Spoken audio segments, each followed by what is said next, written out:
much your competitors are making by showing you how much traffic they're getting, where the traffic's coming from, and even which social media platform is driving the most visits. It has a complete breakdown of all the recent ads they've been running, what type of keywords they rank for, and even the top competitors in their space. If you want to see how they stack up against their competitors, all you do is add them here. You can call him at 415-48. Are thought of as just that, band-aids. And frankly, the market isn't taking that all that seriously in terms of a true offer. Welcome, everybody. As usual, I will be on camera.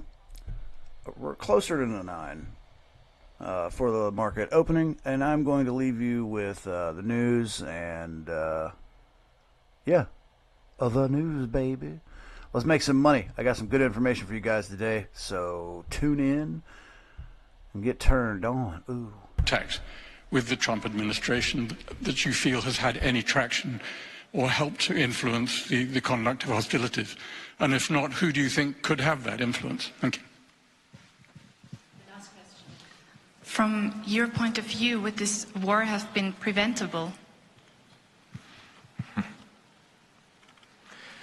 Look, when it comes to whatever outcome there will be of the investigations, we hope that they will be prompt and that they will be done in full transparency.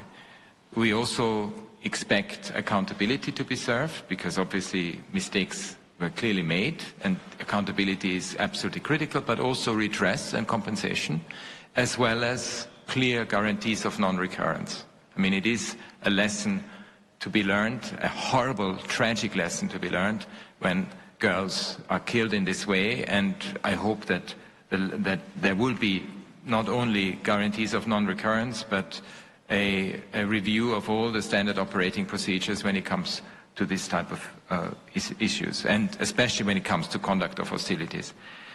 What are the messages? I mean, the messages are de-escalate, go back to the negotiating table, and find a way not to use methods of war and military type actions as your means of achieving something. It's never going to work. We have seen it. I mean, we have plethora of examples where this has actually ignited even further, not only powder kegs, but actually caused wildfires. And what we see in front of us today is precisely that. And it's uncontrollable. It's chaos. It's disarray. It's disorder, and the world absolutely cannot afford this. We need precisely the opposite. We need to give diplomacy a chance. We need to give negotiations a chance, and we need to give peace a chance. And we cannot just, and that's why I'm worried also about the very bellicose rhetoric that we see. I hope to go to Washington, D.C. later this month, and we will see what this will bring.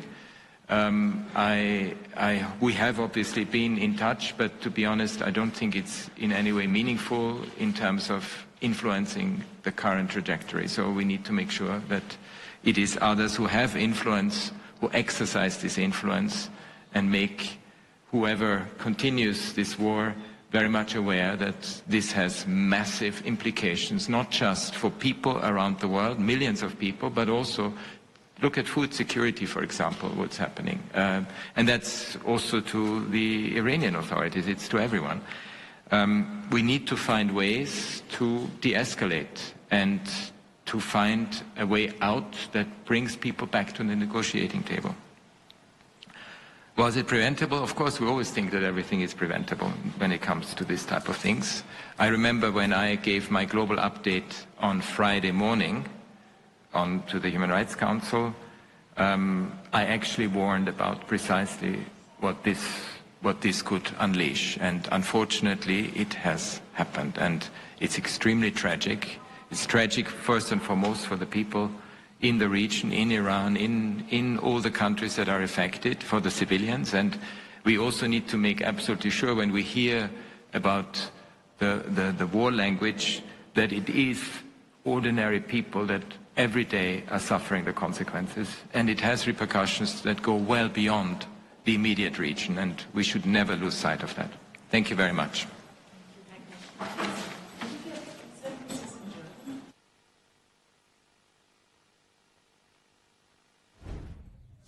And that was the United Nations taking questions on the Iran war a bit earlier this morning as we continue to follow some breaking news. This all happening within the past hour here, according to the IDF. They shared this to social media. We're learning Israeli Defense Forces released a video this morning showing strikes on what is said was former Ayatollah Khamenei's underground bunker. In quotes here, one of the Iranian leadership's most important military command centers. So this post here from the IDF saying, watch, around 50 Israeli Air Force fighter jets dismantled Ali Khamenei's underground military bunker beneath the Iranian regime's leadership compound in Tehran. Now, this comes after President Trump said just yesterday that the U.S. needs to be involved in deciding who succeeds Iran's late supreme leader. Now, I do want to share this. This is the video that the IDF also shared accompanied with that social media post. President Trump's comments came within days of the death of Ali Khamenei, who was killed in a targeted strike on a regime compound in Tehran on February 28th. In a phone interview with Axios, President Trump dismissed speculation that Khamenei's son is a contender for the role and called him a lightweight before adding, Khamenei's son is unacceptable to me. We want someone who will bring harmony and peace to Iran. President Trump also warned that he must be involved in the appointment, like with Delcy Rodriguez in Venezuela, who is currently leading the country. We also do know President Trump is scheduled to meet with defense contractors at the White House today. That meeting comes after White House Press Secretary Caroline Leavitt said Wednesday that the U.S. weapons stockpile has, quote, more than enough capability to not only successfully execute Operation Epic Fury, but to go much further. So we wanted to share this here with you.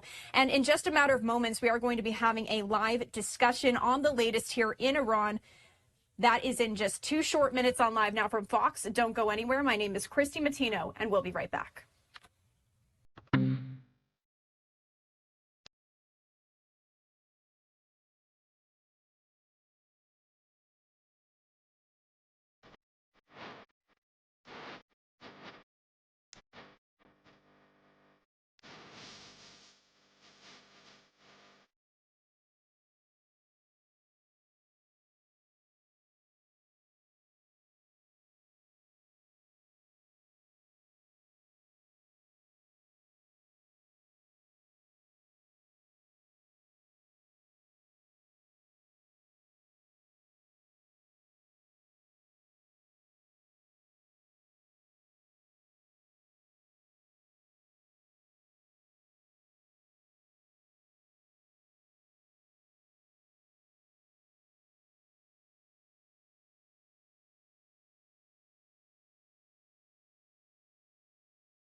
Is up to 2 $10 discounts per month, requiring a $50 minimum. So definitely read the fine print on what you're getting from these cards.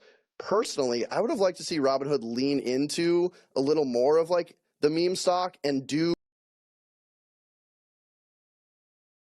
is really managing concentrated position. And when we look on our clients' books, a lot of it is in tech. So we're not necessarily saying add more to tech right now. We're saying also use the opportunity to right-size those positions and really add diversification across the portfolio. We caught up with Jonathan Krinsky of BTIG just yesterday. He's written extensively about the need for semis to hold in there, that you need semis to hold in there for this index to hold up. Just a bit of weakness coming in yesterday, even with decent numbers out of Broadcom. Which is why we subsequently got a note from Jonathan Krinsky saying, I don't know, this is looking a little more sketchy. Again, this is moving so quickly, and a question about the underlying hit to the U.S. economy really depends on the calendar, which is an unknown. Nadia, it's good to see you. Thanks for being here. Nadia Lovell there of UBS. Nadia's point on going into the weekend, I think, is such an important one.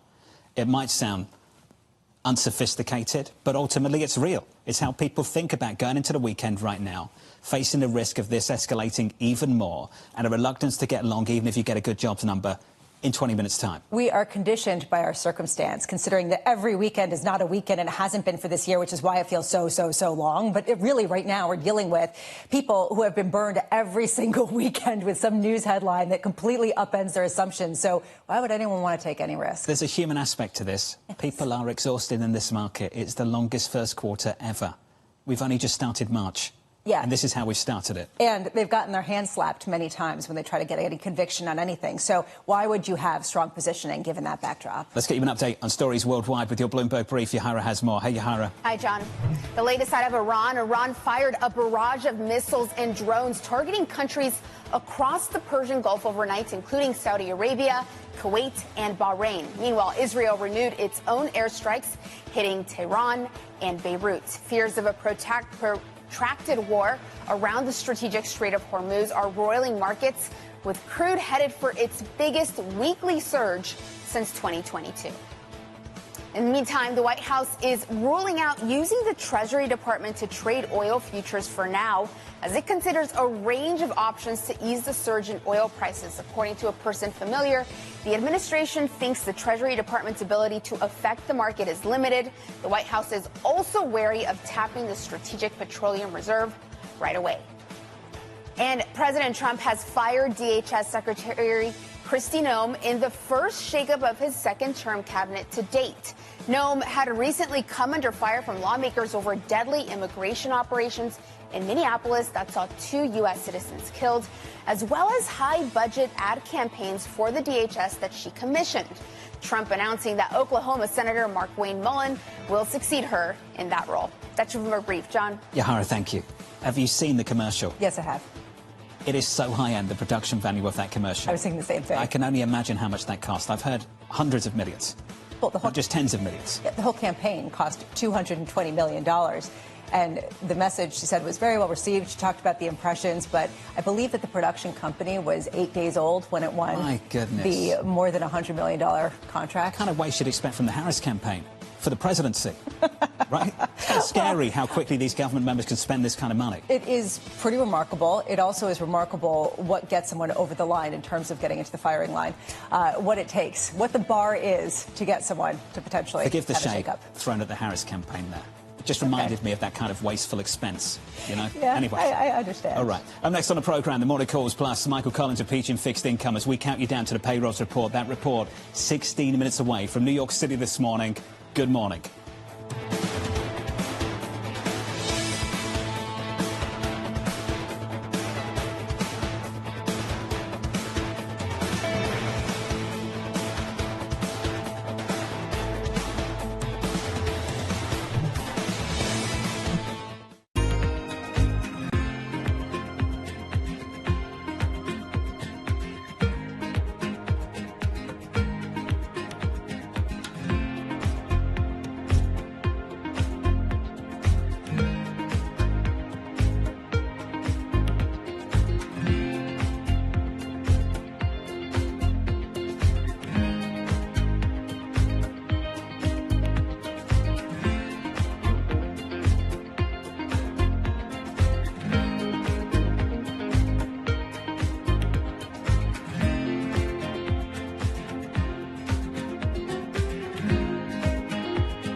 What is going to be the consequence for U.S. markets? We are seeing modest gains across European equity markets. Take a look at how we're faring when it comes to Asian markets. I'm David Weston. Join me each week on Wall Street Week for stories of capitalism from business, markets, economics, tech, and climate. We go on the road for a look at what lies behind the headlines of today and what will likely be the headlines tomorrow. We need more transparency. Oil and gas is still important. They said every citizen should be investing in the market. Accelerate progress in all fields of science. Watch Wall Street Week right here on Bloomberg. More than what you need to know, it's what you need to think about. Asia is at the forefront of some of the world's biggest stories. And we're here where the action starts in Sydney. And in Tokyo, get ahead as the global trading day begins. The Asia Trade, weekdays only on Bloomberg.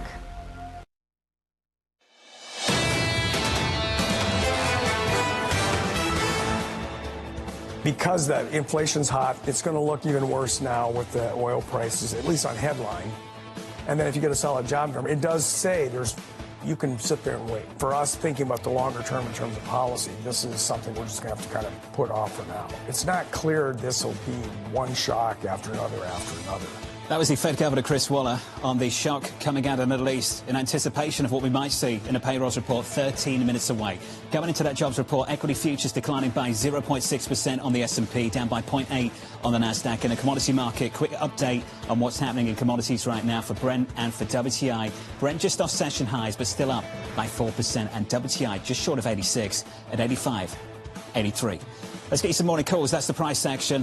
First up, Barclays upgrading Maersk to equal weight, saying the Red Sea reopening is unlikely in the short term, keeping freight rates elevated. Elsewhere, Piper Sandler upgrading defense company Karman to overweight, saying the war in Iran is serving as the latest funding-driven initiative. And finally, JP Morgan upgrading Dow to overweight, citing inflationary pressures in the energy sector and shipment restrictions across the Middle East. Dow is up in a pre-market by 3.8%, and that's kind of the inflationary story we're all keeping on top of at the moment. And how much do some of these companies have the pricing power to actually pass that through to customers? Well, there's some price inelastic customers looking for materials right now, so this actually might be a real boon for the companies doing the providing. Are you thinking of some tech spending? I am thinking of some tech spending. $650 billion of CapEx. A lot of money to go around. You can spare an extra few dollars. I think I've got some spare coins in my way. Would you whip around at Blackstone? Let's do a whip around and see. I can come up with some spare metal if you can give me a couple $100 million. 8:30 Eastern Time, the jobs report is 12 minutes away. Mike Collins of PGM Fixed Income writing, while the Fed's hands may be tied for the next couple of quarters, the longer-term potential for much lower interest rates is not fully appreciated. Mike joins us now for more. Mike, welcome. You've got to build on that for me, buddy, because right now there's a threat to lower interest rates. Why do you think ultimately that's the direction of travel?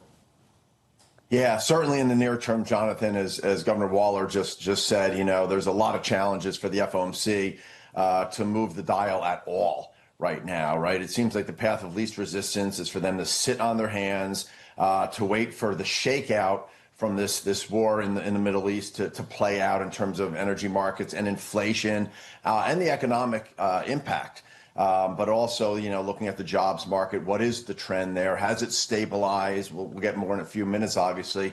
But, you know, what the markets are pricing in is that the Fed cuts twice, basically for the rest of our lives, right? And gets the funds rate down into the low threes and keeps it there for a while and then eventually hikes it back up toward 4, right?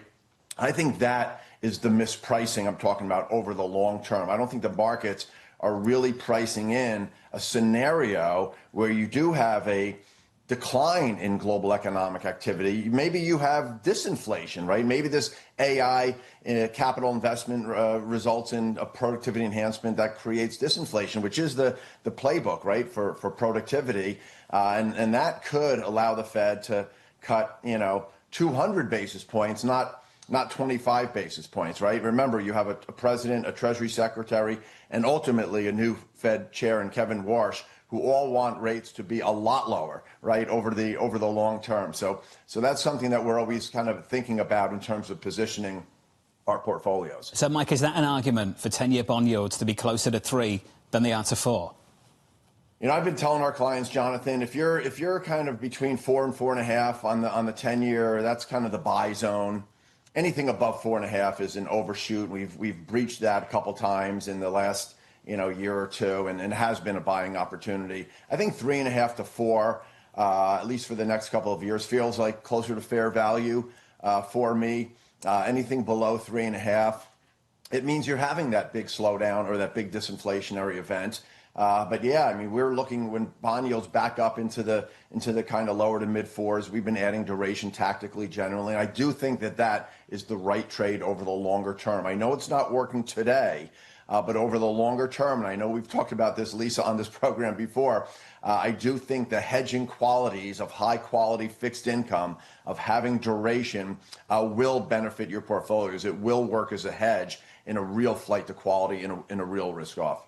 Michael, you talked about a couple of different scenarios for why rates would go down, and they have polar opposite ramifications for risk assets. One is a potential global slowdown that's significant. Another is increased productivity from artificial intelligence that allows growth to continue with a Federal Reserve chair that wants to cut rates at the same time that inflation is coming down. Which do you think is more probable? How do you position for risk? Yeah, I mean, I think the most probable scenario, our base case, as we put it, Lisa, is that the Fed does what the markets are pricing in. And maybe they cut once or twice. They probably don't do anything for 3 or 6 months. And maybe Warsh can get a couple of cuts in over the next 12 months. And that seems like a reasonable scenario. But again, over the longer term, if you do have this productivity boost, and you do have this disinflation reemerging, which I think is actually a reasonably high probability that the markets really aren't pricing in that much. I mean, obviously, if you look at the inflation rate that's priced in over the long term via TIPS markets and inflation swaps, it's been very sticky, right? Like 2.3%. I mean, the markets are not pricing in this runaway inflation. So the markets have been pretty sanguine on inflation. But what's not priced in is kind of, a disinflationary trend. You've seen it in other places, like in Europe, right? And obviously in China, they're fighting deflation. And I wouldn't discount that scenario, right? And you're looking at consumers. We'll get retail sales this morning as well, who are strapped. I mean, 80% of consumers in this country and probably in the world are really strapped on spending their next discretionary dollar. And I think you're seeing more companies realize that and have the inability to pass through any higher prices and with regards to these tariffs. So that, I think, is something that could happen. We could have a one handle on inflation in a year from now. And wow, what would the Fed be doing then, right? Then they have two green lights. They have the job market green light and they have the inflation green light. And you can see the funds rate, into the twos really quickly in that scenario. But Mike, what does it do right now for, say, high yield bonds? The idea that we could be getting a Fed that's on hold, at least in the near term, because of the oil price shock at the same time that you see disinflation and a slowing down in the global economy. Is this a time to just get out of riskier assets altogether? Spreads are fully valued, just like equities have become fully valued. And I think they probably leak a little bit wider, right? And we're positioned for that. We've been, as we've talked about on this program, for probably a couple of years now, Lisa. We're, very defensively positioned in credit. We've been very careful in the private credit space, really scrutinizing these new deals and being very selective. And that is the right position to be in. And we have generally avoided a lot of these cockroaches, right? But add on the weakness. I mean, spreads generally right now are about 15% off their tights across investment grade corporates, high yield corporates, CDX indices. They're 15% wider. Off their recent tights. And that in the past, couple of years has been a little bit of a opportunity to add. But I think the tendency is for these to continue to widen, and we would be adding on that week. Mike, you've been careful. The market is everybody else. Has everybody else been careful?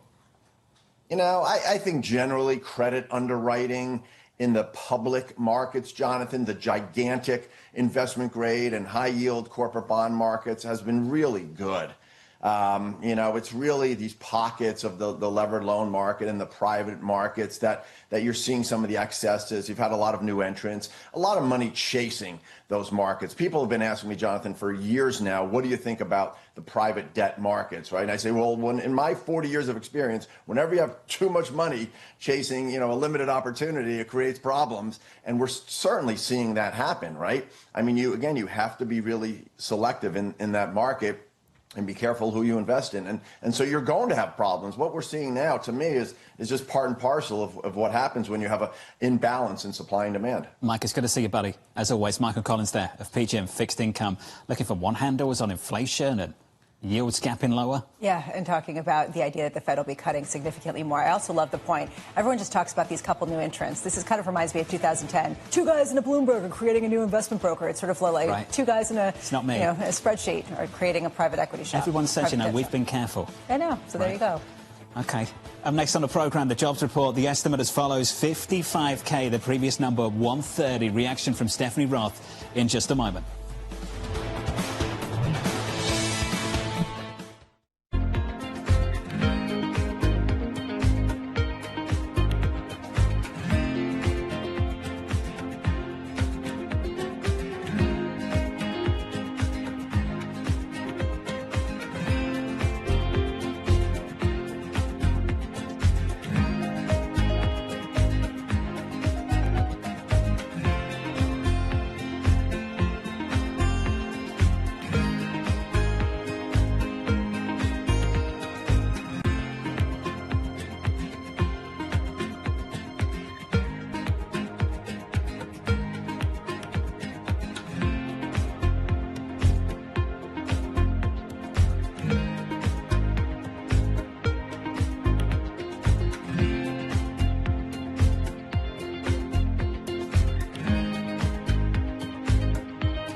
Welcome to Bloomberg This Weekend. I'm David Gura. I'm Lisa Mateo. And I'm Christina Ruffini. We're tracking breaking news today from Wall Street to Washington.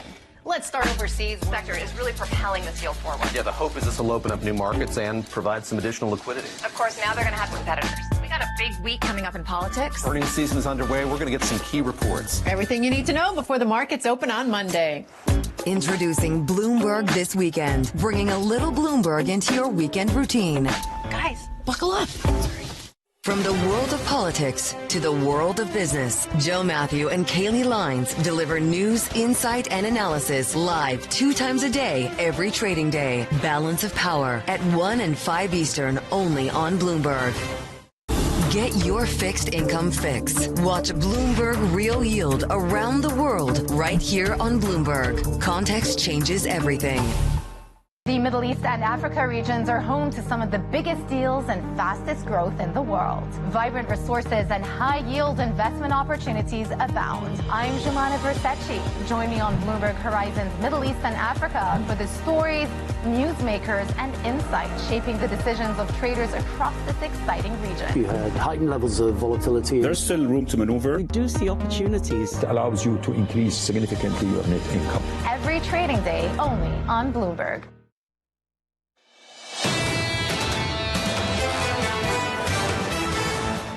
The open about 60 minutes away, the data seconds away. Payrolls and retail sales in just a moment. Mike McKee will break that down for you. The scores look like this going into it. Equity futures on the S&P down by 0.5, on the Nasdaq negative 0.7. In the bond market, yields higher for 5 consecutive sessions going into this. A 10-year bond yield this morning up by 2 basis points, 4.16.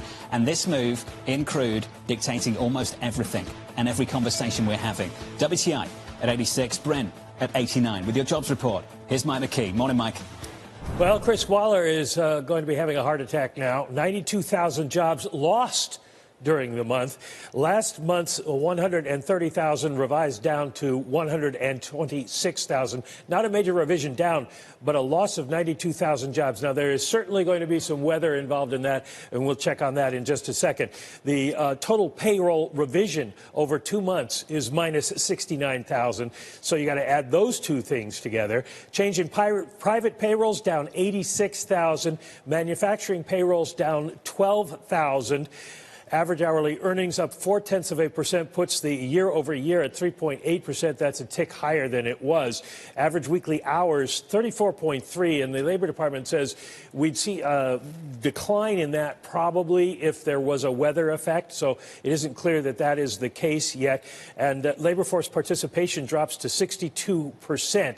So some bad news on the labor front now. On the retail sales front, and these are January numbers delayed by the government shutdown. Retail sales headlines dropped by 0.2, but ex-autos, they are flat.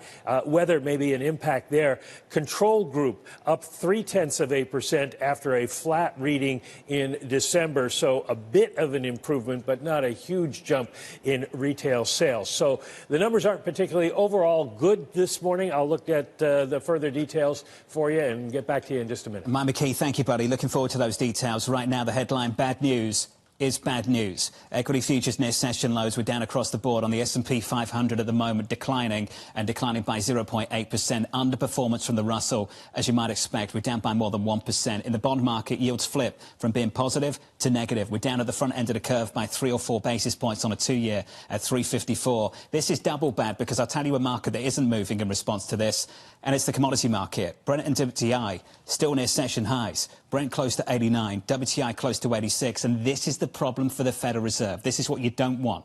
You don't want to see downside surprises on the economic data and then see upside surprises when it comes to inflation. That is not what you want to see at all. This is the worst case scenario of, and I'm dreading to saying this, but stagflationary shocks. Essentially, oil prices rising rapidly at a time where there doesn't seem to be that much strength in the underlying employment market. The good news is that January wasn't revised significantly lower, only 126,000 versus the 130,000 previously stated. The bad news is it's not just that there was a job destruction in the month of February, but that the unemployment rate rose to 4.4%, raising questions about how you can look through this if you're trying to come up with policy. Does it go against the grain? Let's think about the data we've had so far. ISM has been pretty good now for a couple of months, both services and manufacturing. The data we've seen elsewhere Claims didn't scream weakness. Didn't see that in initial jobless claims this week or the week prior, for that matter. Does this data point go against the grain, given what we've seen? Well, it certainly has gone against the sentiment that we've heard from a lot of investors and the reason why people had confidence in the strength of the U.S. economy. People might say, though, that the ISM services data hasn't really cohered with what we've seen in the labor market for quite a while and hasn't really been a good forward-looking indicator. Other people say, look, the responses to the survey, the job survey, have come down significantly. So can we count on this data in the same way? And then the pushback to that is it's the best we've got. So if this is the best we've got, what do you do with that as a policymaker, given a lot of conflicting data signals, given that other signs, the Beige Book included, say things are okay? Let's go through the headlines then. The change in non-farm payrolls, negative 92,000 against an estimate of 55K. That's a big downside surprise on the payrolls report. The revisions, not great either. To Bramo's point, unemployment should anchor the conversation around how much slack is there. Is there greater slack, less slack? There's greater slack based on this. Unemployment rate coming in at 4.4%, previously 4.3%. The expectations was it would stay there. For more details, Mike, I want to bring you back into the conversation. Are there potential distortions? Does it go against the grain? What do the details tell you this morning? Well, right now, it doesn't look like some of the outside influences we might have thought of had an influence. Only 228,000 people not at work because of weather. However, there is an impact on the strike side. There was a strike at Kaiser Health Insurance, 31,000 workers off the job, and we see a decline in health and social assistance of 34,000 during the month. So there is a significant issue there. We also see that average weekly hours did not move. So along with the weather, that's the basic issue that we have. Construction jobs down 11,000. That might have been weather. We were expecting a rise. We saw a rise in ADP. There's been a rise in the last couple of months because of the AI constructions. Private service producing jobs overall, led by these healthcare numbers, down 61,000. Financial activity is one of the few that gained 10,000. And government down by 6,000. So it looks like some of this data, and I'll get you some retail sales data in just a second. We'll come back to you, Mike. Thanks for that, buddy. Appreciate it. So this from Neil Dutta of RunMac. For him, this is why 2026 is not 2022. There was an energy shock in 22. We had a strong job market, excess savings to draw down today.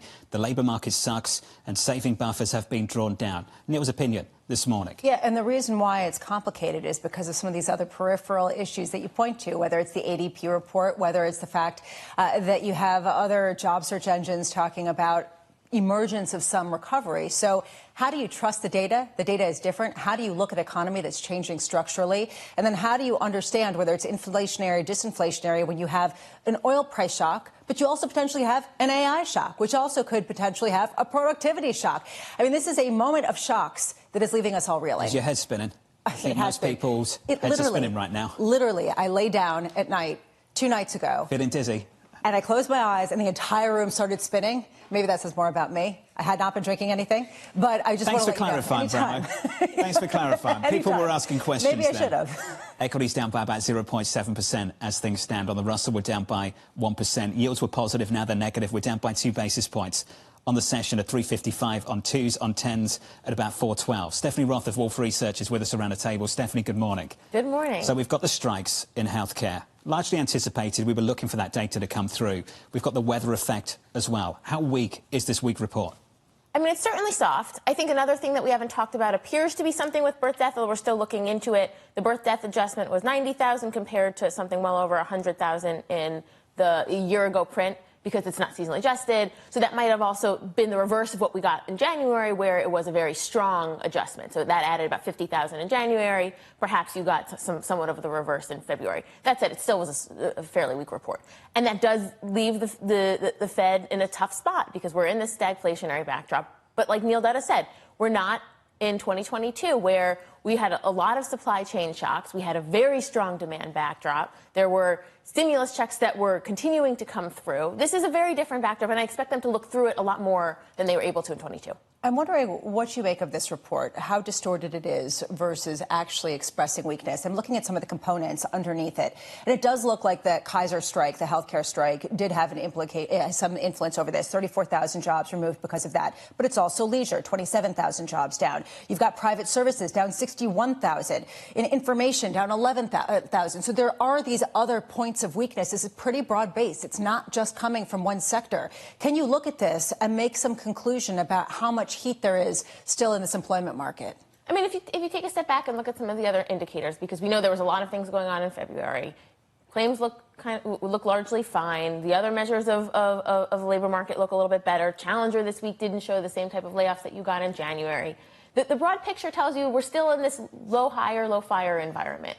It's not strong by any means, but it's probably not as weak as today's data suggests. And if we were to rewind a month ago, or at least the market narrative was such that the labor market is on fire and we're in a much different situation. So I think looking through all of the noise, it's a labor market that is okay, but not strong. We've talked a lot, and you've said that you should look through the noise, and this is not a Fed that needs to cut rates. How much does the oil shock change that, given the fact that that's going to really pressure a lot of households? They're going to be spending $160 filling up their gas tanks rather than, say, $120 in short order. I mean, how does that affect how you see us looking through this? Yeah, I mean, interestingly, the market has been trading it the other way, where the oil shock makes the Fed be able to be less accommodative. I agree with you, though. The oil shock, especially in the backdrop of an economy that is not overly strong or overheating, tells you that, if anything, the Fed should sort of wait and watch the demand implications, because we might see softer demand, such that they need to be a little bit more accommodative, although perhaps it might take a little longer for them to be able to cut rates. I think it's fair to say that Governor Waller's voting for a rate cut at the next meeting. We'll have some company in Governor Myron. How much company do those two have right now in the committee? Probably not many, and the Fed speakers most recently have said we want to watch and kind of see the implications of the oil price shock. And one payroll's print is not going to change that, although they might sound a little bit more dovish than would otherwise be the case. Mike McKee standing by, still with us. Mike, I want to bring you back into the conversation for the people just tuning in, just arriving this morning and checking what's happening with payrolls. I can tell you a big downside surprise, negative 92K on non-farm payrolls, the headline number. The estimate we were looking for was positive 55,000. The unemployment rate higher than expected as well at 4.4% against an estimate of 4.3 and some negative revisions as well, Mike. You went through the details. Mike, what stands out for you? Well, looking at the unemployment side of it, and this is the household survey, we see a change of 18,000 people added to the labor force. Hardly anything we through issuing licenses. There was 4 general licenses that were issued that opened up broad swaths of the oil and gas industry.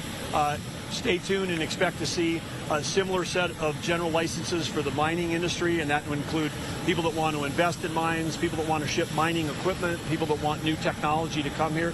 We want to open the door for those to come back in, and the fastest path that we can do right now is through the licensing process, and the first of those took several weeks to get out. The next wave, took a week. The next wave, they maybe take 2 or 3 days because we've got a template that we could follow. We told all the companies that we met with the last 2 days, if they were having any issues with getting material or people through visas or capital into the country, talk to us because we want to help those that want to come here to do constructive work with high integrity. We want to clear the path for them to get here and start working. Let's wrap it up with Wall Street Journal. I was actually going to ask about the gold sanctions as well. Because you already asked that. Did you talk about democratization at all when you were at dinner with Delcy Rodriguez and Dr. Rodriguez? Well, we certainly talked about a positive future for this country, and there's a number of things that are happening again under the current leadership that are very positive for everybody in this country, and I think you're seeing that in the laws that are being passed. They're again creating a framework that is going to be more peace, more stability, and more prosperity for the people of Venezuela. So right now we're very pleased in the direction that this country is going, and the United States is very happy to be a supportive partner in this progress. And again, for those folks back home, understand when Venezuela, which is just hours away from the United States, it's a 4-day ride for a tanker ship of Venezuelan oil to get to the to America. It's sometimes 40 days, to get to Asia. There's such an opportunity. People are concerned about oil and gas prices in America. Venezuela, with the resources they have, absolutely huge win for Venezuela, huge win for America. We also know that one of the highest strategic national security threats to any democratic nation right now is China's control of critical minerals. So as we saw at the ministerial that was held at the State Department with Marco Rubio a few weeks ago, 51 countries coming to Washington, D.C., wanting to sign agreements where nations could trade freely with a price floor around critical minerals. The resources that are here around not precious metals like gold, but critical minerals in this country, and minerals that we need like bauxite for aluminum, for defense, and for advanced manufacturing, and for your laptop. And if people don't understand critical minerals, just understand that every phone and every camera that you're pointing at me right now has got rare earth minerals in it. Sometimes an iPhone, as many as 42 of the top 60 might be included in that device. So it's not just for defense and for computers. It is, everybody needs to have a secure supply of these to keep the global economy going. The United States is committed to leading in that area. And again, Venezuela, as a trusted ally and partner of the United States, that's the future vision, could play a huge role in that. So with that, thank you very much, everybody. Thank you for being here. Okay, make And those were some comments there from Interior Secretary Doug Burgum. He also shared this to social media, saying just wrapped a trip to Venezuela to advance U.S. interests in the region and strengthen bilateral cooperation on critical minerals and energy. At President Trump's direction, we are moving at Trump speed to usher in a golden age for the Western Hemisphere, where America leads. We are stepping away for a commercial break on Live Now from Fox. A lot more coverage to come here on this Friday. Stay with us.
You're watching Live Now from Fox. Welcome back. And if you are just tuning in, we've been sharing this news here with you, as this came in just this morning from the Israel Defense Forces. But we are learning some new information here that I did want to share with you. The Israel Defense Forces this morning announced that it had dismantled former Iranian Supreme Leader Ayatollah Ali Khamenei's underground bunker in Tehran. And we are getting a quote here. This is according to Fox News. The IDF saying the underground compound was created by the regime as a base for advancing military activities. and its extremist ideologies against the state of Israel and the Western world. This quote going on to say it spanned multiple streets in the heart of Tehran and contained numerous entrances and meeting rooms for senior members of the Iranian terrorist regime. The compound was directly under where Khamenei and other regime leaders were situated on Saturday morning when almost 50 of them were killed in under 50 seconds during the launch of Operation Epic Fury. An Israeli official telling Fox News that Khamenei spent millions of dollars and a number of years building the bunker, which he did not use on the morning of the strike. Sources familiar with the intelligence say that Khamenei believed no one had the courage to strike him. The senior Israeli official told Fox News that Khamenei's confidence was partially thanks to an Israeli-American deception plan that included messaging, signals, and public statements by President Trump that suggested nothing immediate was coming. Top IDF commanders even went home on Friday night, hours before the strike, in an attempt to deceive Iranian leadership. So that's some new information that we are just getting in here. And you are taking a look there at this video that was shared from the IDF just a bit earlier this morning. So I did want to share that here with you. I also have this other image that we have coming in, and this is a bunker illustration. So I wanted to bring this to you here as well as we are just getting this in. If you are just tuning in, sharing that news here that the Israel Defense Forces today announcing it had dismantled former Iranian Supreme Leader Ayatollah Ali Khamenei's underground bunker in Tehran. And I was sharing there that information, just how expansive this was. So now we are getting this visual in here. I wanted to bring it to you on Live Now from Fox. If we get any more updates on this, of course, we are going to bring it to you as we always do. In the meantime, I do want to transition to some other news here right now. Newly released police body camera footage shows bar-goers and pedestrians fleeing and ducking for cover in the moments after a gunman began firing outside a Texas bar, leaving 3 dead in what is being investigated as potential terrorism. Those moments, captured on video by officers and surveillance cameras that were released just yesterday, show how the shooting that wounded more than a dozen others unfolded quickly early Sunday in downtown Austin's entertainment district. We did hear from Austin Police Chief Lisa Davis saying officers arrived within 56 seconds of the first 911 call, shooting and killing the suspect after he fired at police. Davis said the investigation is ongoing and would not discuss a possible motive for the shooting that erupted a day after the U.S. and Israel launched an attack on Iran.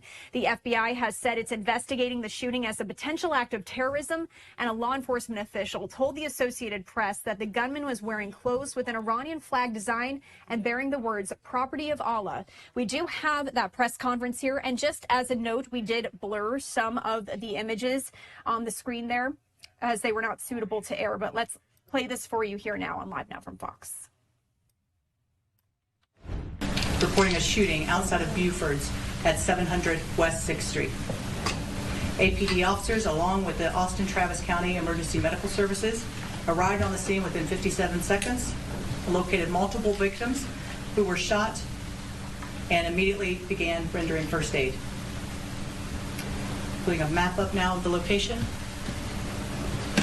The investigation revealed that a black Cadillac SUV was traveling southbound on Rio Grande Street when it pulled alongside Buford's, and the driver of this vehicle began shooting a semi-automatic handgun into the crowd of people that were standing outside of the bar. Several individuals were struck. The vehicle then continued westbound on West 6th and parked near the intersection of West 6th Street and Wood. The suspect then exited the vehicle armed with an AR-15 rifle. The suspect fired at a pedestrian, striking them, then walked back toward the bar. As additional officers arrived, they were directed by the suspect's location by brave people that were caught in this nightmare, and they worked to move bystanders to safety and establish a secure perimeter. At 2:03, 3 officers located the suspect near the intersection of West 6th and West Avenue. The suspect discharged his firearm at the direction of the officers. The 3 officers discharged their firearms, striking him multiple times. Officers approached the suspect, took him into custody, requested medical assistance. The suspect was later pronounced deceased at the scene. Our suspect is a 53-year-old male. The Austin Police Department has had no contacts with this suspect. His only interaction with law enforcement was in 2022 and that was a check welfare in an outside agency. This call was referenced his mental health. As this investigation has progressed, APD has learned of additional victims. APD is now aware of a total of 19 people that have been struck by gunfire. 3 people, including the suspect, were pronounced deceased at the scene. The 2 deceased victims on scene were identified as a loving daughter and a friend, Savitha Sean, 21 years of age, and a loving son and friend, Ryder Harrington, 19 years of age. These are 2 people that were dearly loved throughout this community, and that is quite clear. Both young individuals with bright futures ahead of them. On Monday, March 2nd, one of the victims, identified as a loving son and friend, George Pedersen, 30 years of age, was pronounced deceased, and he had just moved to Austin 2 weeks prior. At this time, 2 victims remain at local hospitals, with 1 in critical condition. Before we begin showing the material, I want to acknowledge the complexity and the gravity of this scene. This viewing material that you're about to see is difficult to hear, it's difficult to see. We didn't do this for the shock value. This is about being as transparent as we can, and believe me, we had to look through video that was appropriate to release to all of you.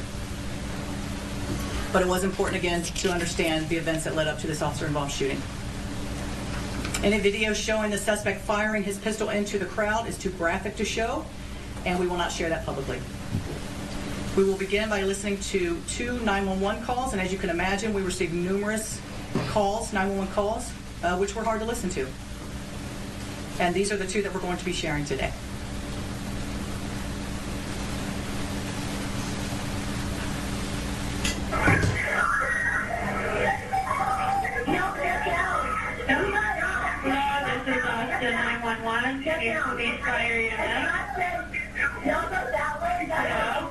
I know there's nothing you can do. Go behind them. Hello, this is Austin 911. Turn out. Hello, this is Austin 911. Y'all, go and get down over there. It's not safe. Hello?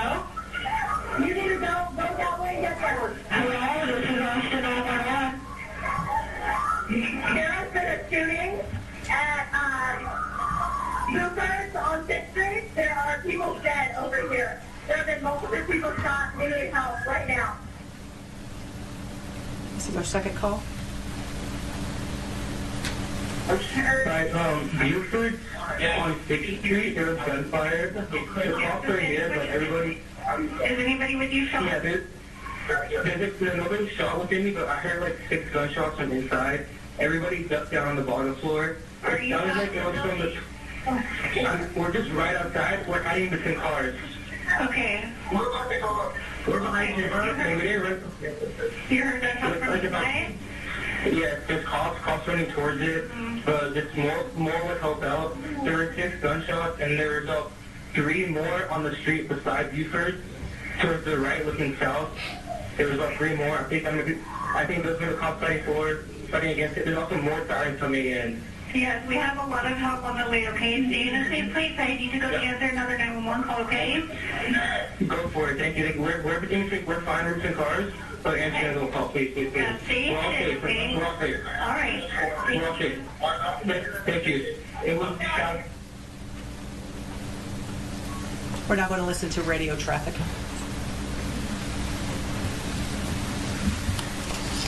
They're advising that the shooter vehicle is going to be a Chevy Tahoe. They are saying somebody was shot. George 301 going 23. Units hold the air. There were 6 or 7 gunshots. We have direction travel, suspect. Checking. George 301, see a black Chevy Tahoe. DR43. I do have 1 victim. Look like he possibly shot it. We're right here on the side street. It's going to be a male.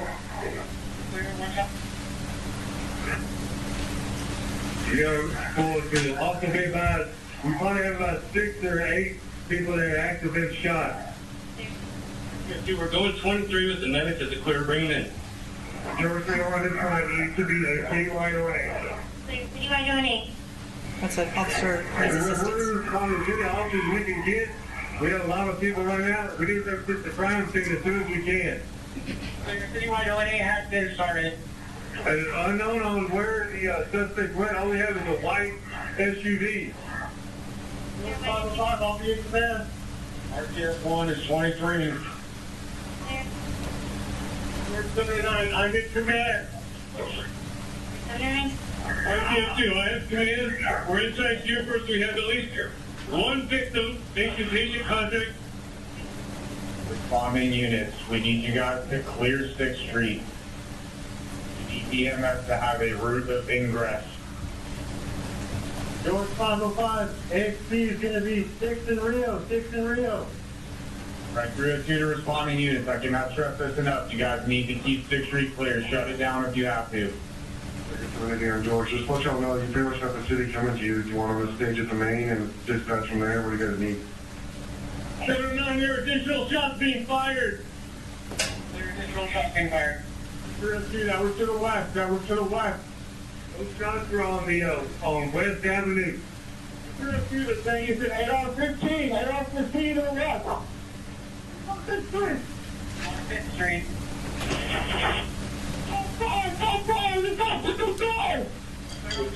Fired, one down. 6 on West Ave. Flat near, light flicker, light come over. What's up, everybody?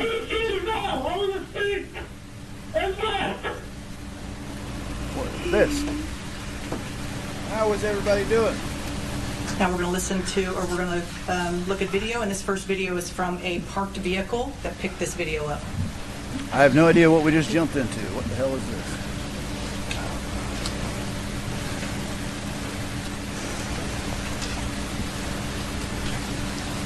Doesn't look very stock-oriented. See our suspect come into frame. He has the AR in his hand.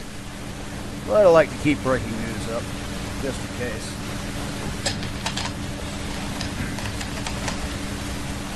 Free market looking pretty red.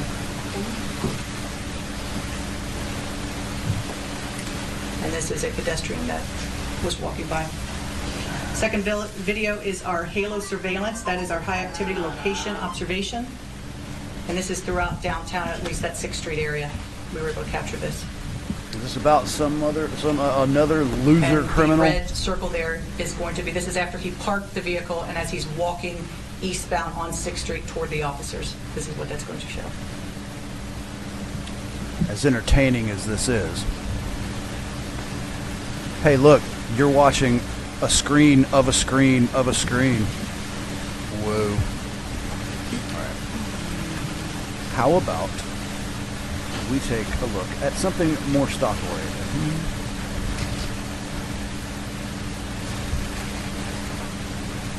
We are going to go over to Bloomberg. Looks like Yahoo's on commercial. Going to happen next. They just don't have an off-ramp at this point, and the numbers were bad this morning, and you could see the reaction in the markets when those came across. Oh, all the numbers are bad this morning, lost. baby. And one of the interesting things here is the only category that's been hiring lately is healthcare, and healthcare had almost no jobs during the month, and physician services lost 37 jobs. Well, guys, looks like the dollar took a dive this morning. Relatively speaking, of course, it only came down about 30 cents, right? 30, what's that? 3%. Which has, of course, caused silver to jump. What the fuck is this?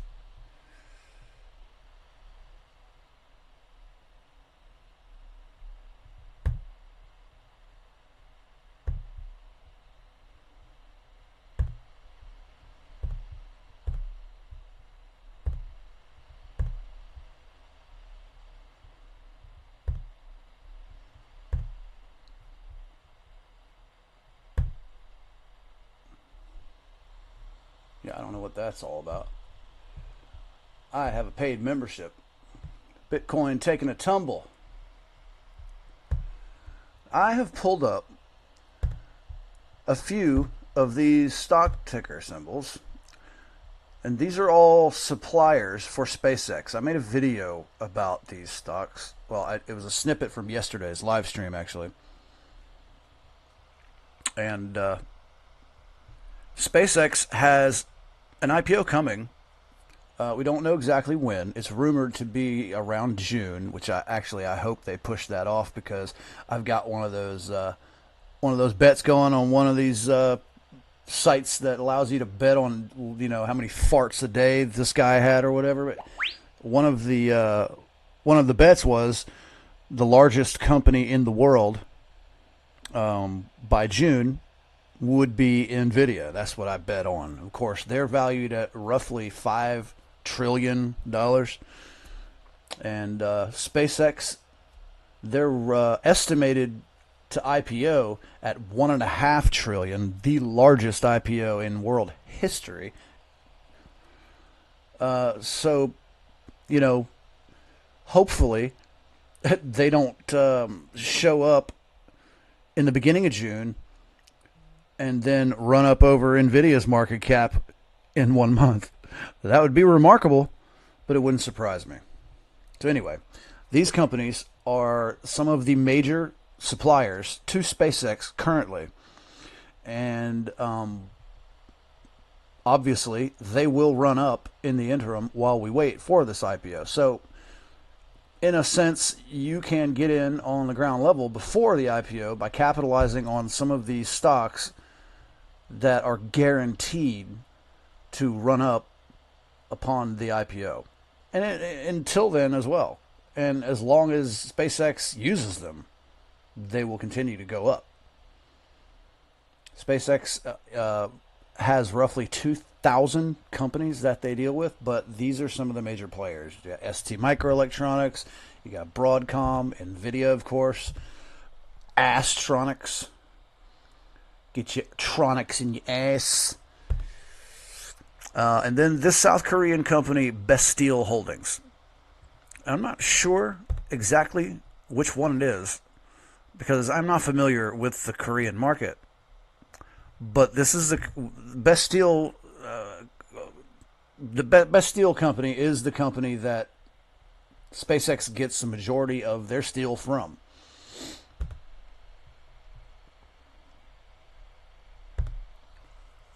All right. So there's Super Microcomputer. Old Michael Saylor's back at it again, isn't he? What did he just recently spend? Another $1 billion. I built a little chart here with a few of, this isn't even all of them, I need to add more to it, but I notice whenever I add more to this, there's always some stragglers that sit here right at the bottom, and when I take away the rest, they move. So I question the validity of this, but wow, look at the volatility in the market. Oh, I have to give everybody a disclaimer. Not every chart that I pull up, these trading signals will apply to. You cannot bet on all of the things that I will pull up. So keep that in mind. Just because you see a short or a long entry doesn't mean that you can go trade it. It's just, if I turn it off for one, I got to turn it off for all of them. So let's just use our heads. All right, the biggest gainers in pre-market. Paraso Inc., Day One Biopharmaceuticals, Cred 8 Enterprise Limited, Battalion Oil. Buddy, you can expect oil futures to kill it. Since yesterday, I've profited roughly 65% on these oil futures, and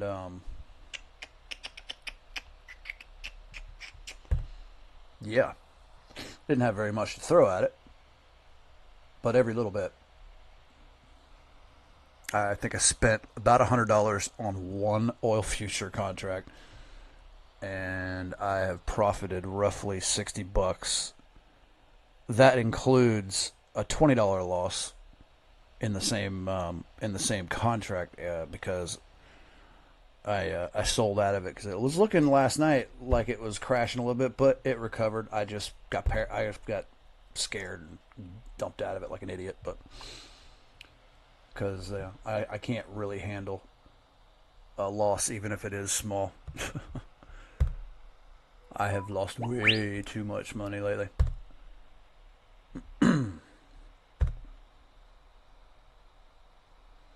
Yep. And here are our oil futures plugging right along, man. It's glorious. If you're in it, it's not going to bode well for the price of gas at the gas pump. But you know what? That is a small price to pay for the liberation of the people of Iran, in my opinion. What do you think? What do you think about this war in Iran? Hey, look, let's just be honest. Let's just be real. War is profitable. And our dollar used to be backed by gold. What do you think it's backed by now? It's backed by war, straight up. The military-industrial complex. That is what our dollar is backed by. That's not a cute euphemism. That is straight up the truth. War is big business, and there's no bigger business than America. And that's not a statement of whether it's right or wrong. That's just a fact. War is big business.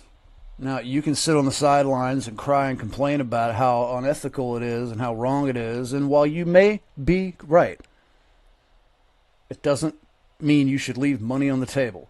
Because the people you might hate, they won't. So, you know, what's sensible? Take care of yourself and your family.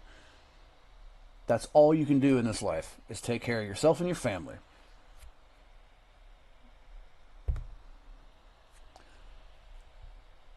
If I had any more money to throw at it, I would dump a chunk into futures, oil futures right now. I would.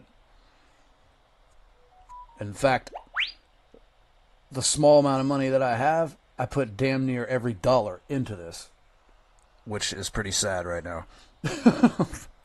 Hey, but it is what it is. Even if it ain't much money I'm profiting, the dopamine hit is enough. Considering I have lost my ass in Bitcoin. I bought in at like 95,000 and I dumped a chunk. I sold my house in December. And I dumped the majority of that into Bitcoin. And then BANG! But it's not a loss until you sell, right? And I'll be damned. I'll be damned. So I've got most of it locked up in staking pools, but it's not enough to buy a house. Don't get me wrong, because I lost the vast majority trading crypto. Yeah, I'm pretty upside down right now. So let's try and make some money today, baby. Drop a stock ticker symbol or futures you want to talk about, or a crypto coin you want to look at. We are currently 20 minutes away from the market bell. I'm very interested to see how these suppliers go, because I actually got some of this information from one of the various stock tips alerts that you can sign up for, which you got to be careful with those people, because there's a lot of them out there that are paid by certain companies, especially like the penny stocks, like the penny stock ticker symbol update people. What they do is, and it's a pretty ingenious thing they got going on. What they do is they get contracted by a company that needs to raise money, and they have a sub-penny price on their stock. They contract with these companies to pump out stock ticker symbols in exchange for shares of this company, all right, and or money. And what these tips companies do is, when you sign up, they'll then send you an alert, and however many people is on the list, telling you, go buy this stock, which they've already bought. And so the following morning at the opening bell, everybody who gets those alerts goes in and dumps and dumps and dumps into it, causing the person who sent you the alerts holdings to run up. Then, if you notice, most of these companies, or most of these picks, they end up dumping within the first hour of market opening. And that's usually the person who gave you the symbol alerts cashing theirs out, taking your money. And it's exactly your money they're taking. So you got to be very careful with some of these stock tips. But I do solemnly swear I will never be involved in such BS. I'm here to be honest and be right down the middle of the road as best I can. And I invite anybody into the chat, into this group, into my channel. I'm here to provide information, not my own biases, which just like everybody, I have some, but I can admit mine. And I encourage the rest of you to be the same way. Look, there's too much division in the world, and there's not enough time in this life. Those two things aren't. Those things are very much related, and they're not.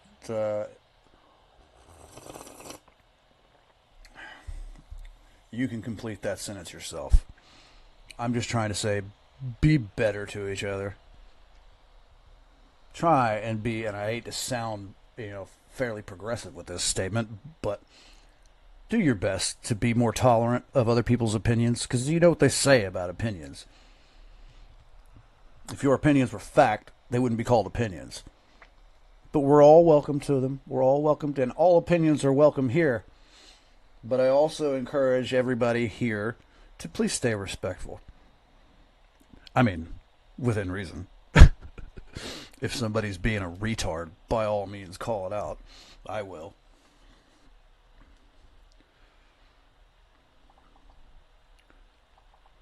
All right. We are 15 minutes away from the market opening.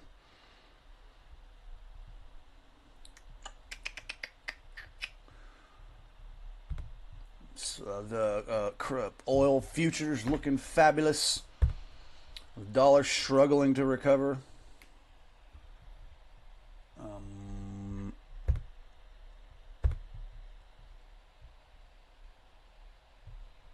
Looks like Bitcoin didn't like those 70s it was in, huh? Just a couple of days ago, it was knocking on, what was it, 70 something?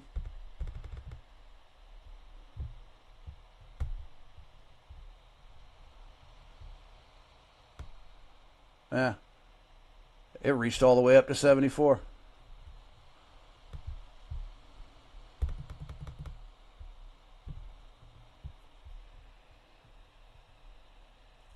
Right. So since the dollar came down a bit, that's why you're seeing silver and gold, for that matter, run up. If you don't understand how these two are related, then you should probably understand this number right here is not the value of silver. It is the price. There's a big difference. The price is what people are willing to pay. The value is what it can afford you. And historically speaking, silver, being a store of wealth, means that it always has and always will be able to buy the same thing. So when you're seeing things like gold and silver run up, what you're actually witnessing is the dollar going down. And that's how it's typically been. But keep in mind, the dollar is more backed by war than anything. So, things like war that affect the dollar then in turn affect things like silver. I just want to take a moment to look at the lifetime chart of Bitcoin in its beautiful, wonderful, it's so gorgeous. I just love it. That's not quite the entire life. It's like 2 years missing. I love trading, dude. Did you know that if you had bought $1,000 worth of Bitcoin back in 15 years ago, maybe 16-ish years ago, if you had dropped $1,000 into Bitcoin 16 years ago, do you know what that $1,000 would be worth right now? Over $1 billion. Now, I know what I was thinking. I heard about Bitcoin right around the time when it came out. And it was so difficult to try and buy some. I actually looked into it when I first heard about it, and I swear it was late 2008, 2009, maybe 2010. But I remember thinking the same thing the majority of people thought when they first heard about it. Oh, this is one hell of a scam. But let's just be honest. Blockchain is a brilliant technology created by a techno genius. And I really believe that the full potential of blockchain technology has not been fully realized yet, because, you know, the rest of us dumb monkeys don't know what to do with such brilliant technology.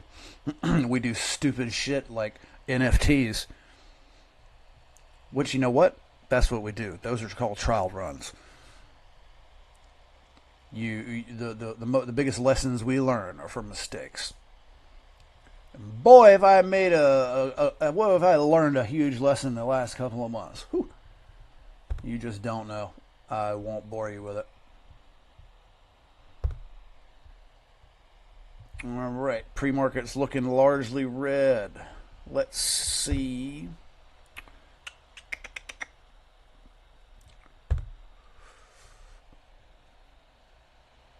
Delic Logistics partners cut to neutral from buy Citigroup.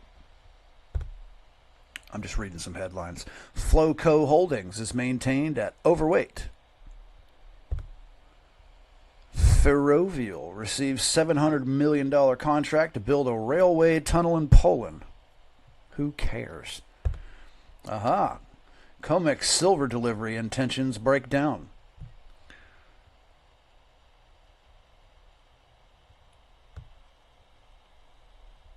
Interesting. A formal notice of intention. Formal notice of intention to deliver to the clearinghouse. Delivery date when they expect it to be delivered.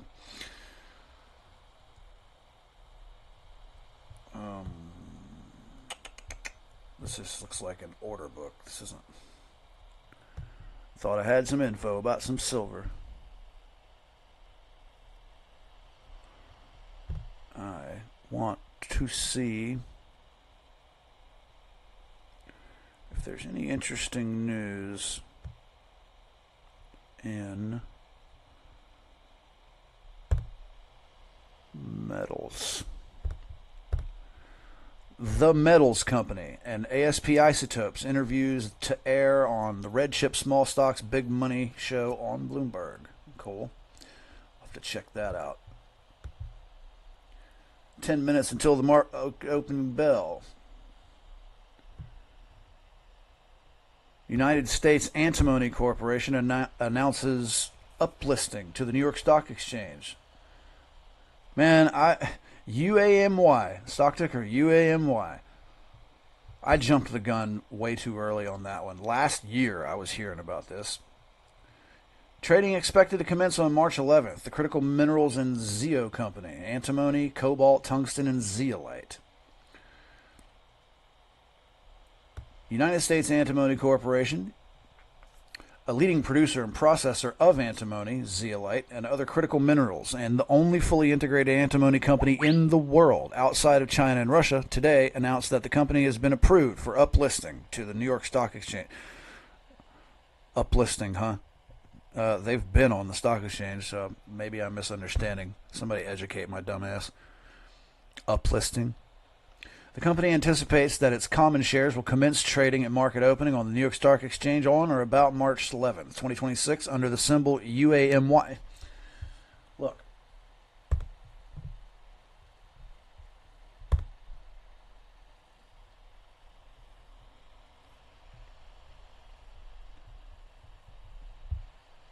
UAMY has been on the stock exchange. Am I missing something? Uplisting? I haven't heard that term used. I mean, but look, they're not a new company. Uplisting? Are they moving to a different class? Are they huh?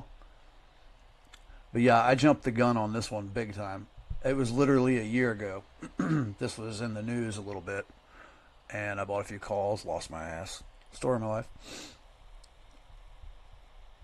But let's see if we can't prevent that from happening.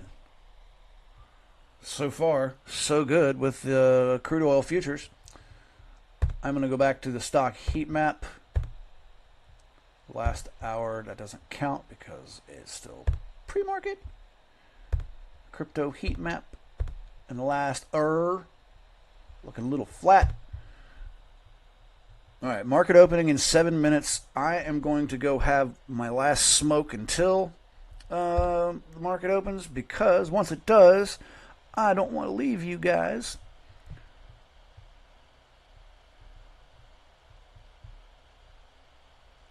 So I'm going to leave you, I think I'm going to leave you with sexualized conversations. And I want to talk about that. I want to talk about some money. Or that they'll be able to mitigate Bloomberg. the cost for the American public. Joining us now is Eric Nightingale. Right, I he shall helps return. lead Bloomberg's global oil coverage out of Europe. And, you know, we see such big spikes that I think at some points I'm misreading these numbers, Eric. I mean, $87, $88 for NYMEX crude, Brent over $90 a barrel. Why this leg up in concern, this leg up in alarm? Well, I think the thing is that every day that goes past, you're getting new disruptions, and it means you're baking in a longer-term kind of recovery period from this conflict. The Strait of Hormuz has effectively been closed pretty much since the war began. Tankers are piling up outside waiting to get in, and on the inside waiting to get out. And that's a huge problem. It just effectively means that the energy can't be exported. Production is having to cut back, and here we are. So in terms of what energy traders are doing, Eric, why aren't they trying to price this all in earlier? Why are they adding, $5 a barrel each day?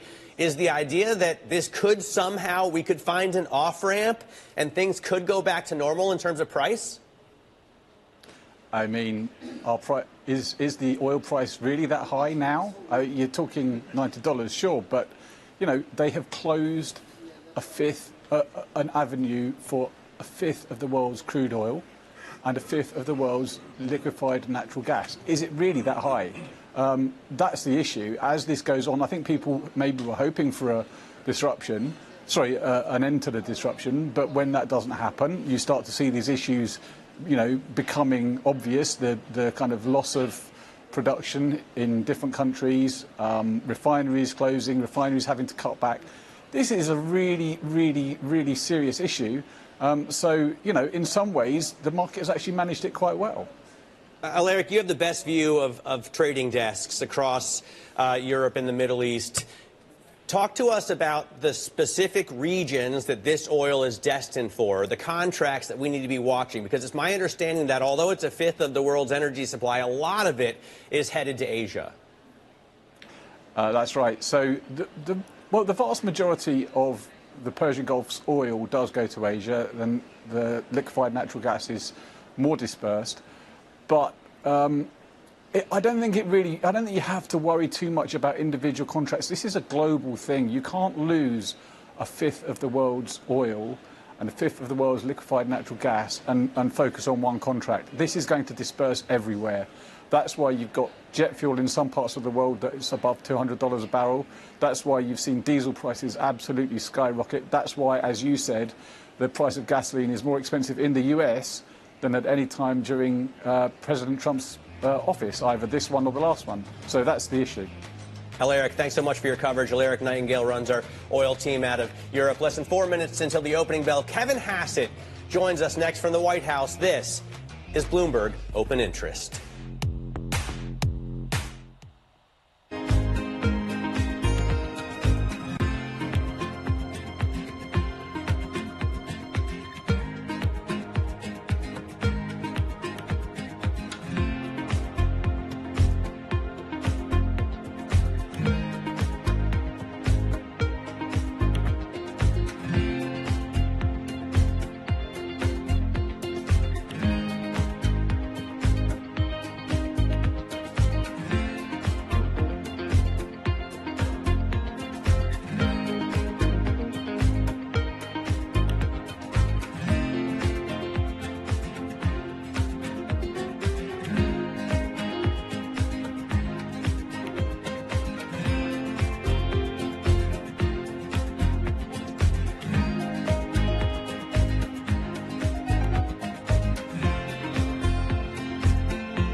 cidade estava sitiada.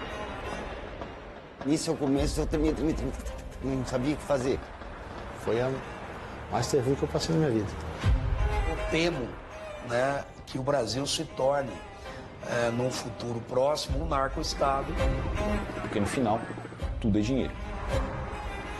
People back home, they are suffering. And someone is driving a Range Rover with their money. Where is my money? I think she's a scam up to now. It's some of the world's most desperate people who are getting ripped off.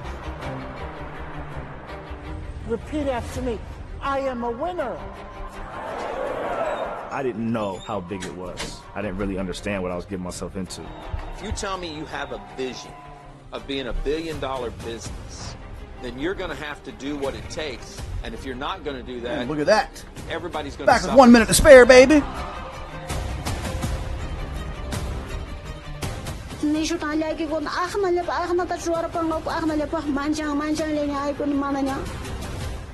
Yep, me too. Money can do a lot of good. It can really transform people's lives. But it can also hurt them. All right, morning bell's right around the corner.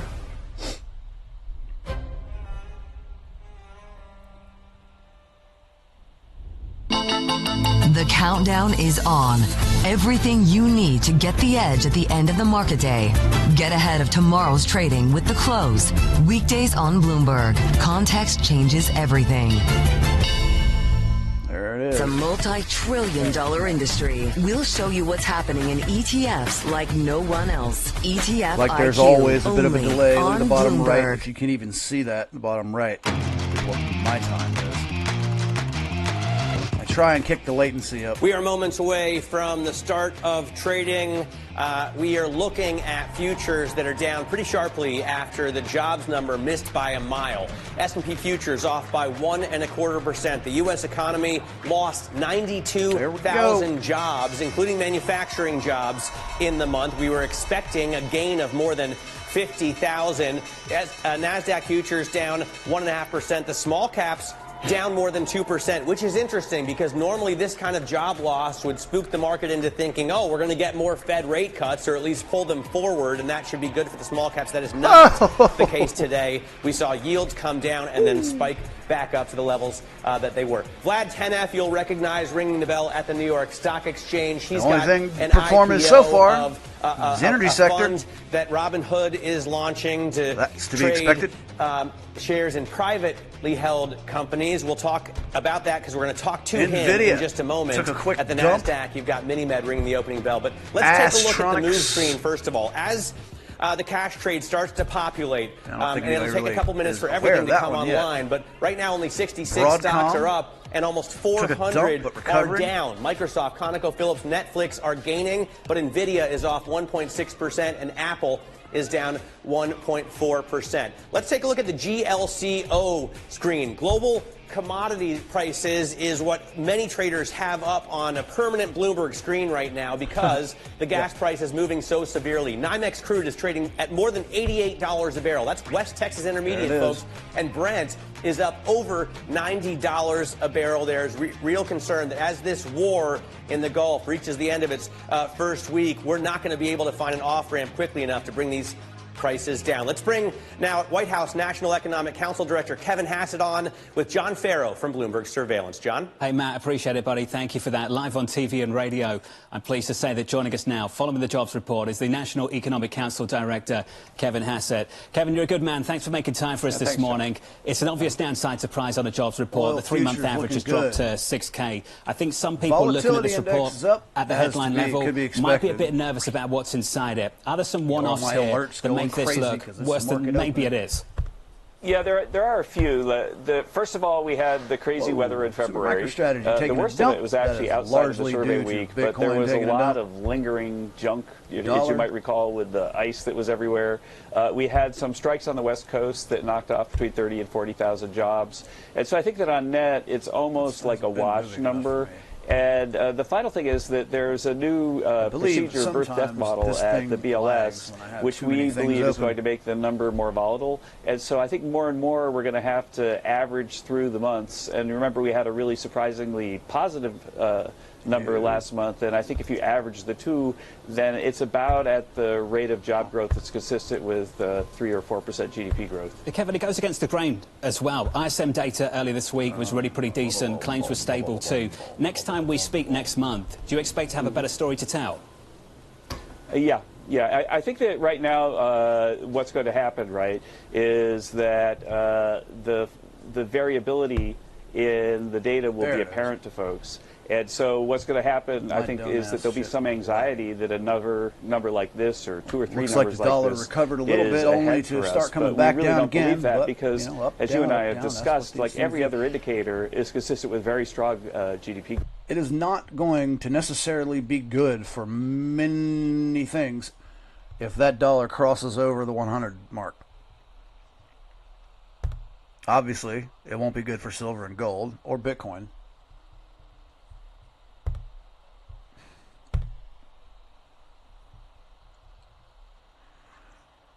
ST Microelectronics.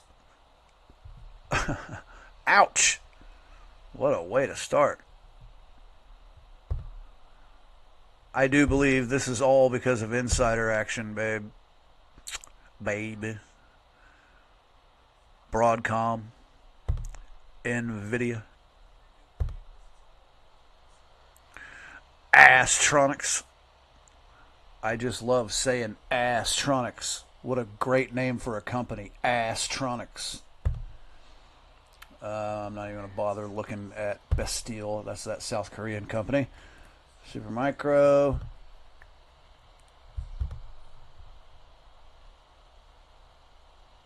Volatility still running.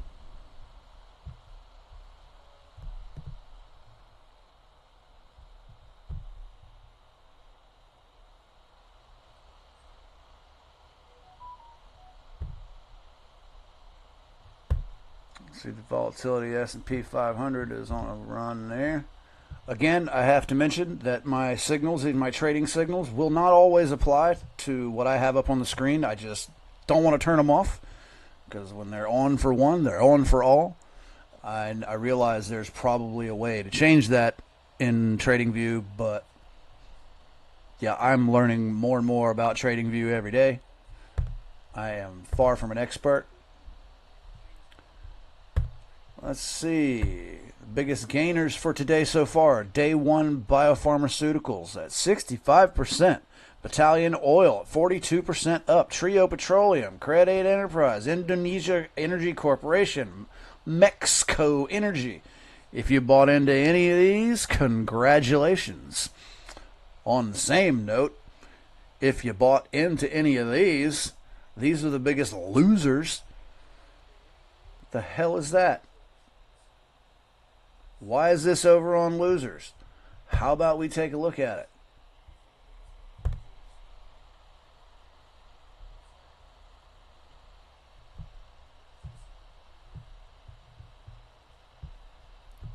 What, did we run up and have a crazy candle up here? No. Perhaps that was yet another glitch because I think I got too many things open. Maybe I'll start closing a couple of these. Volatility index still running hot. Let's get rid of that. Looks like the inflation rates are relatively flat. It's a little up on the 10-year unemployment rate. There was just a news story that came out about so many jobs lost. Government debt to GDP is up.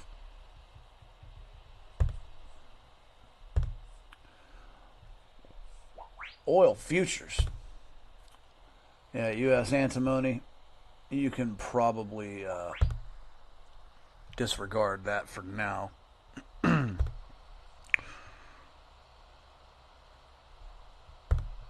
Let's see how gold is doing. Pretty sure I know exactly how it's doing. Pretty sure it's looking exactly the same as silver. Why is my program being such a beach? Getting on my nerves. Getting on my fucking nerves. So yeah. Yeah, huh? Drop a stock ticker symbol in the chat. Let's go.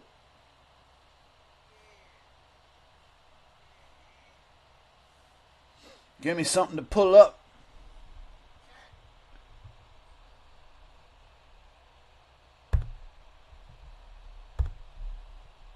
I'm getting some freezes, man.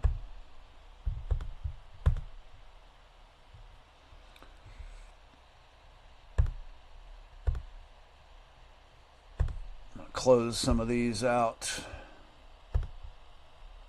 I'm going to leave Astronics up there because I want every reason in the world to say Astronics. I just love Astronics.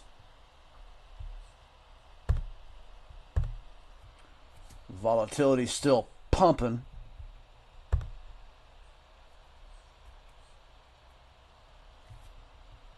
Dollar looks like it's still bouncing around.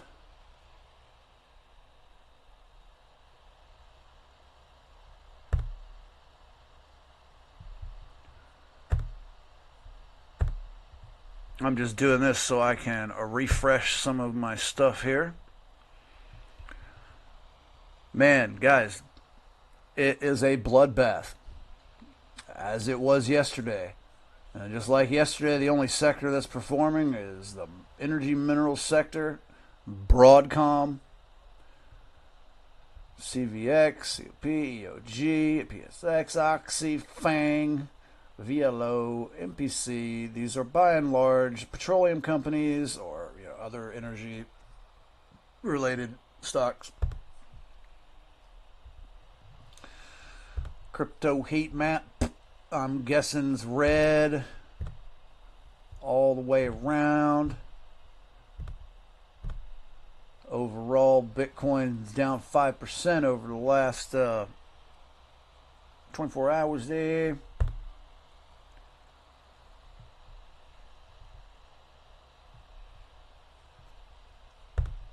Now, yesterday, we talked a lot about SpaceX and the IPO that we're expecting.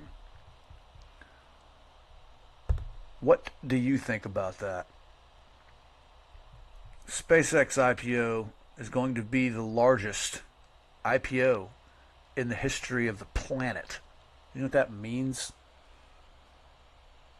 I mean, it means, damn. It's rumored to be IPOing at $1.5 trillion market cap. That's a hell of a market cap to jump into the water with. And most of the time companies IPO when they're trying to raise money. Well, didn't Tesla or SpaceX just vote to pay Elon Musk $1 trillion or something over the next 5 or 10 years? What exactly are they raising money for? Yes, the things they do are very expensive. And yes, NASA needs the help.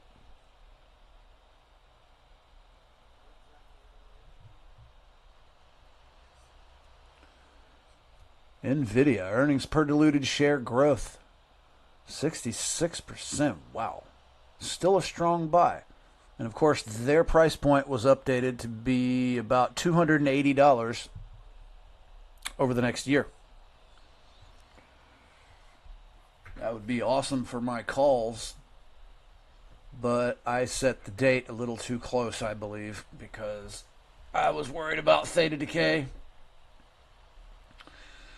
And, yeah, I don't know that I'm going to catch that boat. Have some stocks flattening out a little bit. Microsoft, Broadcom, Netflix, Palantir. You know what? I haven't looked at Palantir in a good bit. Let's see what they're doing. They pissed me off recently. Because of course I had some Palantir calls that expired right before the war. Derp. Looks like they took a little bit of a dump this morning.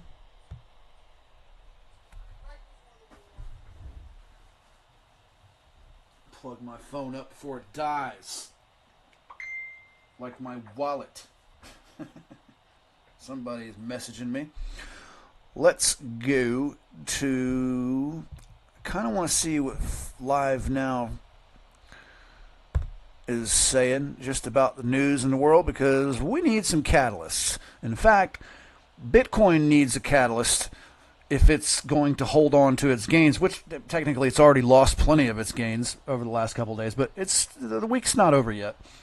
We need a catalyst. The U.S. calls it began. Well, we're certainly looking to see that the number of ballistic missiles fired at Israel and other countries continues to decrease. The IDF and Israel and the United States are targeting the missile launchers, which are a bottleneck in the system for Iran. While they might have as many as 1,000 to 2,000 ballistic missiles left, they are reported to only have several dozen launchers at most, and the IDF reporting that every time Iran uses a launcher, it is the last time. The same way they can tell exactly where a ballistic missile could potentially land, they can also figure out exactly from where it was launched, and they are striking those areas within minutes after a launch. So you want to see that more of these missile launchers are being hit, and that Iran has less opportunity to fire its missiles pretty randomly across the Middle East, targeting civilians. All right, Alex Trayman, as always, thank you so much for taking the time to join us and helping discuss all of this. Anything we missed, anything that you want to make sure to add here before I let you go? I think it's so important to note that there's been 12 countries targeted by Iran since this war began. It's not only Israel that's being targeted with ballistic missiles. They've been hitting all over the Middle East and beyond, as far east as Azerbaijan, as far west as Cyprus, hitting the Emirates, Bahrain, Kuwait, Iraq, Syria, Jordan, Saudi Arabia. And I think it's a very strong indication that those claims that this is just Israel's problem are completely bogus. This is a regime that has targeted the Middle Eastern countries and has made destabilized the entire region for years. And you're seeing right now the way Iran is lashing out that this was the danger, that this was a threat to all these other countries, not just to the state of Israel. Alex Trayman over at the Jewish News Syndicate. As always, we appreciate your insight.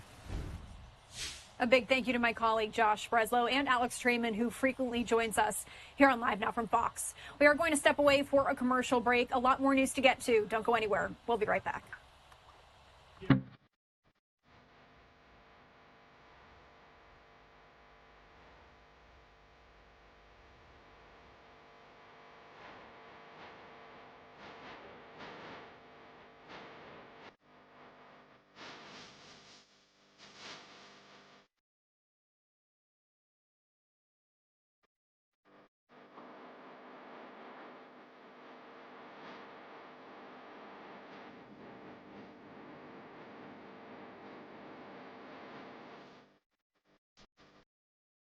You know,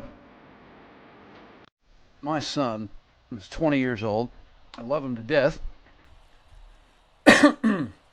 But up until recently, him, myself, and a friend of mine were living together. And I sold my house.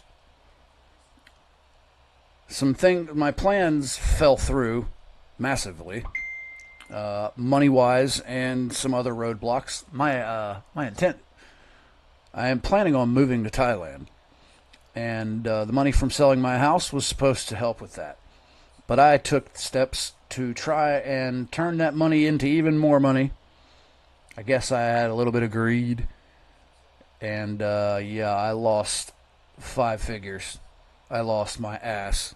Anyway, that has caused me to technically be homeless. I am currently staying with a friend of mine who has been awesome. This is a woman that I knew in the 6th grade.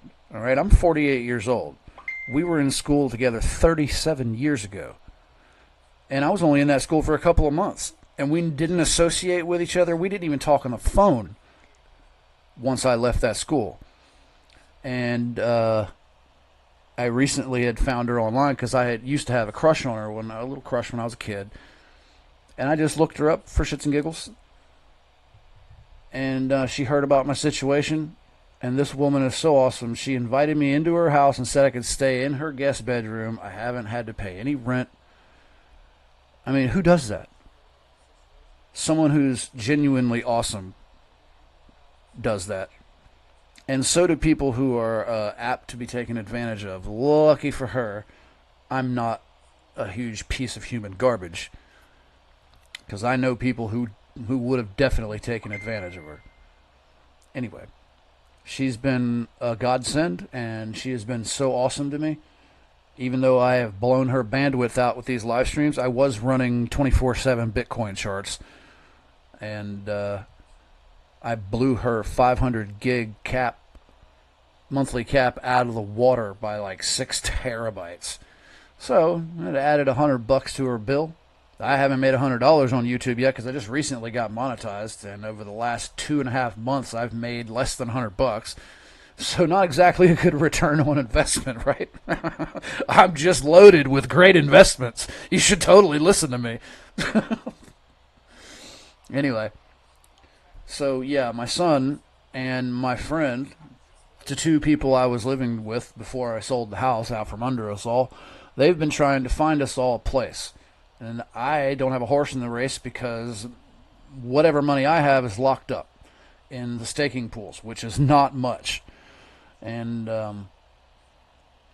I'm also currently disabled, waiting on my disability case to go to court. I'm in the last phases of it. And anybody who knows anything about Social Security, they're not in a hurry to help you, usually. So I can't work because of I've got back issues. I've got a really bad case of arthritis in my knees and ankles and my lower back. And then, of course, I was also recently diagnosed with diabetes. Ended up in the hospital because my sugar ran up. Anyway.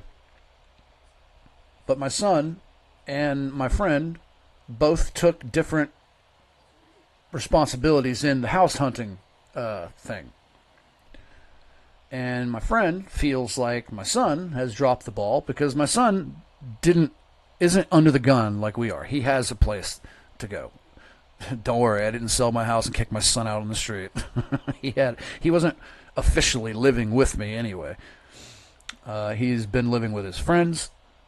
So he's not as under the gun as my friend and I are, we are both technically homeless. So yeah, my friend doesn't feel like my son really gives a damn. Uh-oh, look at Palantir running. Who still has faith in Palantir? Volatility is coming down a slight bit. Oh, my oil futures, baby. Let's go. Give me my cash. Give me my, what am I up, $5? Woo. Cool. I can afford a pack of smokes for the rest of the week. Yeah. Hey, when all you got's maybe $100 in the bank, and you buy a crude oil future like I did with my last $100, and you go up and profit $30, hey man, the dopamine hit's worth more than that $30. Tell me I'm wrong. Fight me in the comments. I dare you. Yeah, keep on going up, oil.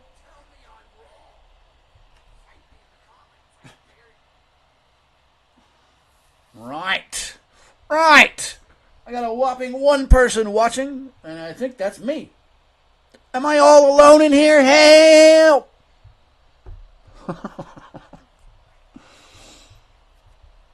I guess the topic of conversation wasn't very interesting. Yeah, anyway, that's who I'm talking with is my son, so forgive me, I'm not ignoring you. Let's listen to what this guy on Fox is talking. Senator, Democrats take Hold on, let me go here. any lessons learned from the past? Senator Schumer said that the rot is throughout the agency, and that changing the head at the top may not necessarily change the culture of the agency. What do you tell Democrats? I'm gonna have a conversation with if Mr. Schumer wants to sit down and talk to me. I'm going to sit down and talk to him. I want to try to earn their support, and I'm going to be very open and honest with them. And at the end of the day, all I can do is do my job, and so I'm not going to get in a tit for tat. But if they have real concerns, I'm going to listen to it. I'm going to see if it's practical. But nothing's going to prevent me from doing my job. I'm going to enforce the policies and the laws that Congress has passed, and we're going to protect our homeland. Senator, you know that immigration enforcement. Looking at I'm going to take one more, and then I need to go. Thank you, Senator. Just looking at some of the criticism that Nome has faced, is there any learning lessons that you have picked up from Nome in ways in which you want to lead the agency a little bit differently? Christie is a friend, and I haven't had time to call Christie yet, and our secretary. I honestly don't even give a damn about Christie Nome and all that. Who cares? We all know Trump loves to fire people when they don't do their job, or if they do one thing. Hey, you know what? That revolving door is a good thing. Keeps people fresh and frosty and on their toes. Sorry to see you go, Ms. Nome, but hopefully this other guy who likes to pick fights in the Senate. If you've seen that video, you haven't seen that video, you need to check it out. He literally told a senator or some other congressman, let's go, and he stood up. Hey, man. Bernie Sanders was sitting right next to him, and Bernie said, sit down, you're a senator. Hey, man, you know Bernie's right, but a little less talk, a little more action. I wish somebody would jump up and whoop somebody's ass in the Senate. Seems like we need something like that to shake people up, because most of the time, what do? They stand around with their finger up their ass doing nothing, taking their bribes, also known as, what's that word, lobbying.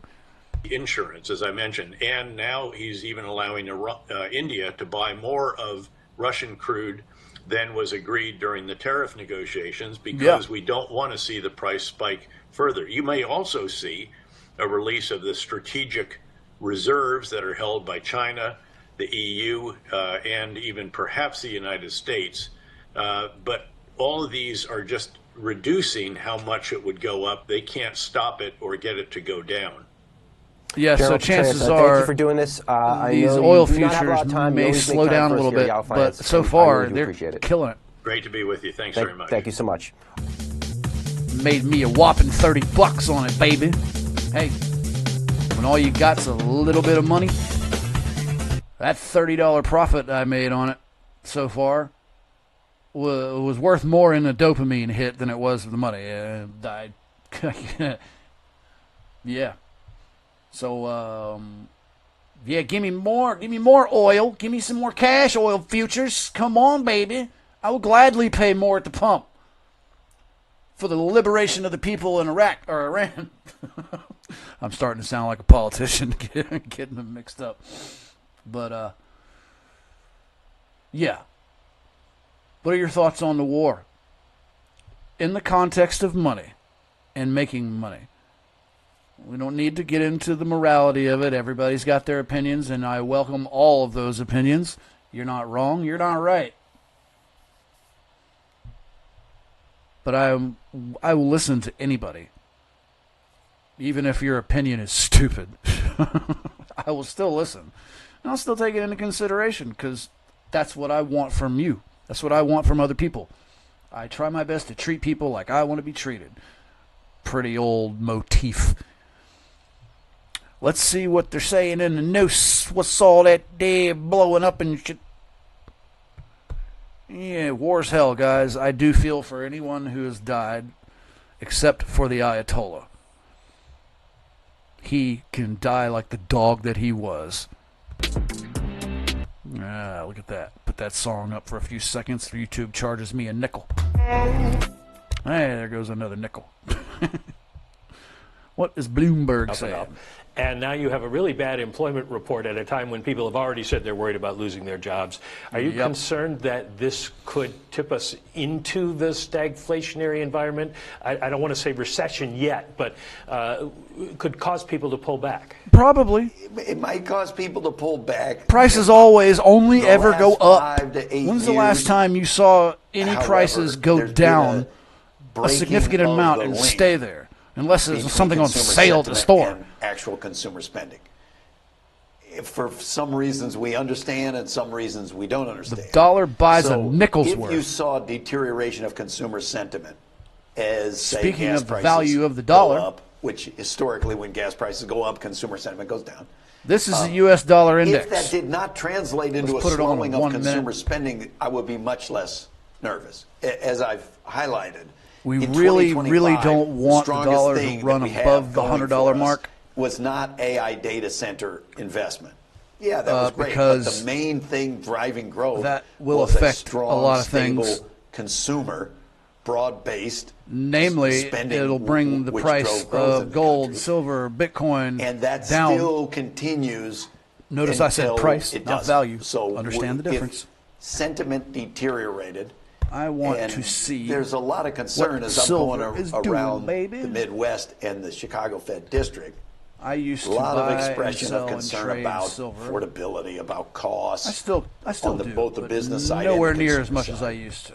If people begin to be nervous about their employment,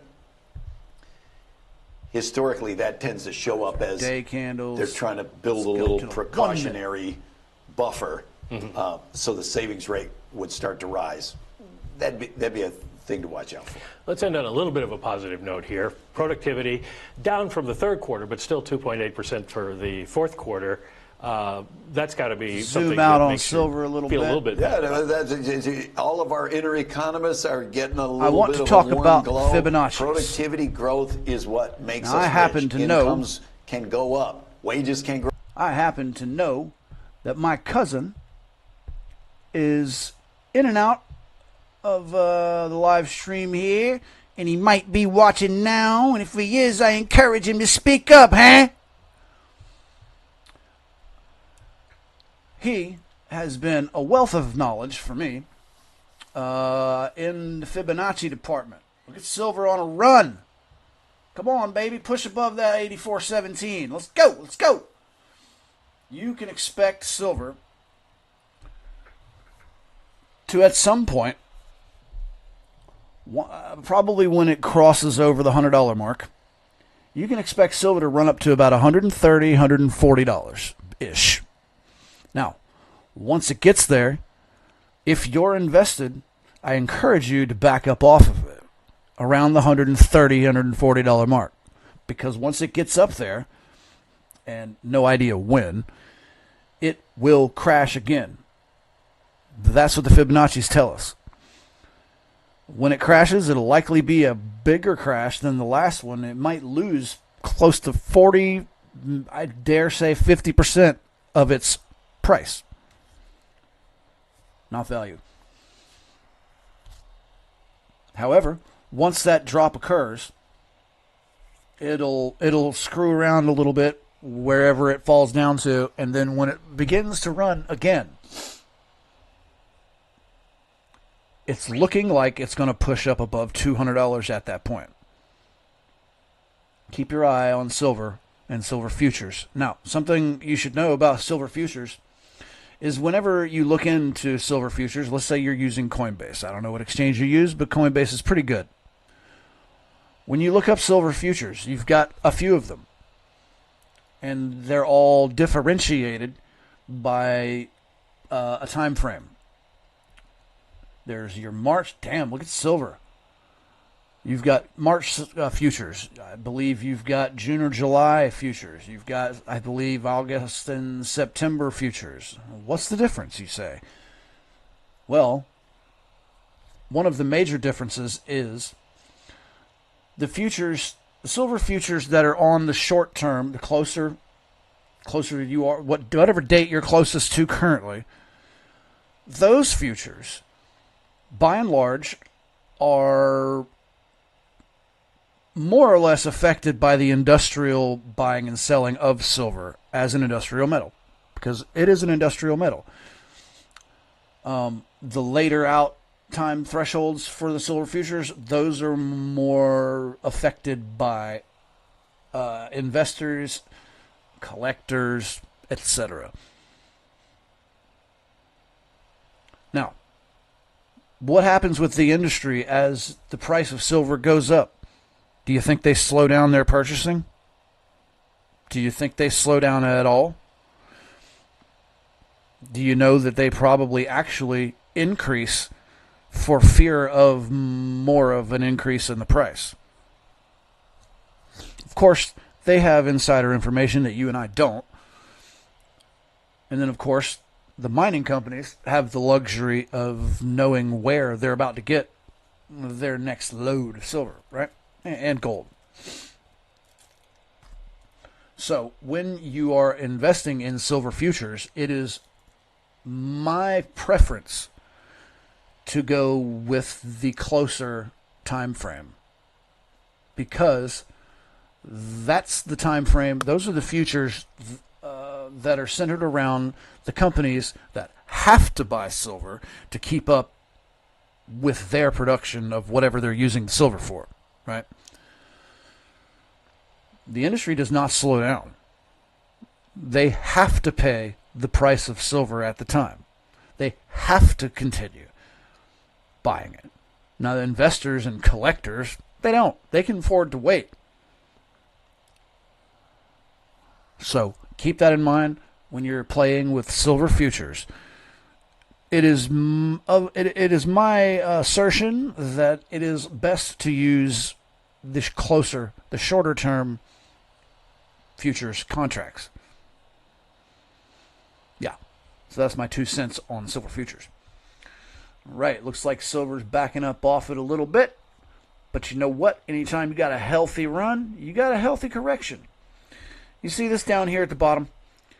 Anytime you pull up anybody else's chart, you may see a variety of different things being measured down here. A lot of times it's order flow. A lot of times it's just volume. I keep, on every chart I pull up, I keep RSI down here. What is RSI? Well, I made a whole video about it.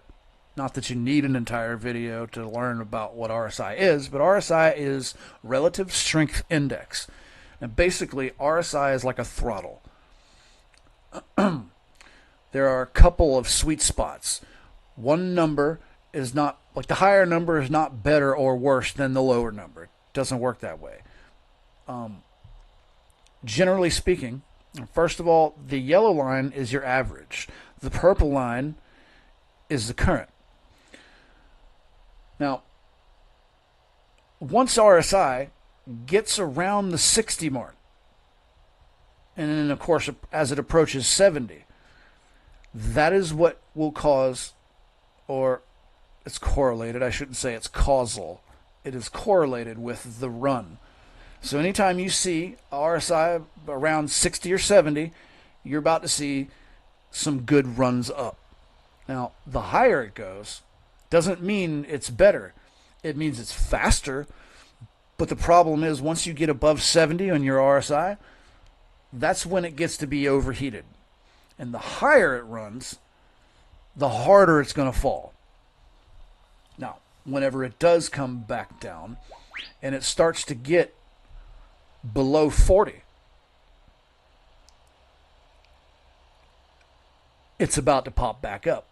As you can see right here, 35 sat here for all of 4 or 5 minutes, and then it came right back up. Now, just like it overheating when it gets high up into the 70s and 80s, when it gets too low, you see this right here? It got down into the 20s, which that causes things to, it's oversold and overbought. That's the terminology I should be using, but I get the two confused because I'm a moron. Oversold, I believe, is up here, and overbought. Nope, see, I shouldn't even try, but right. So when it gets down here, in the low numbers, it is also running hot to the downside.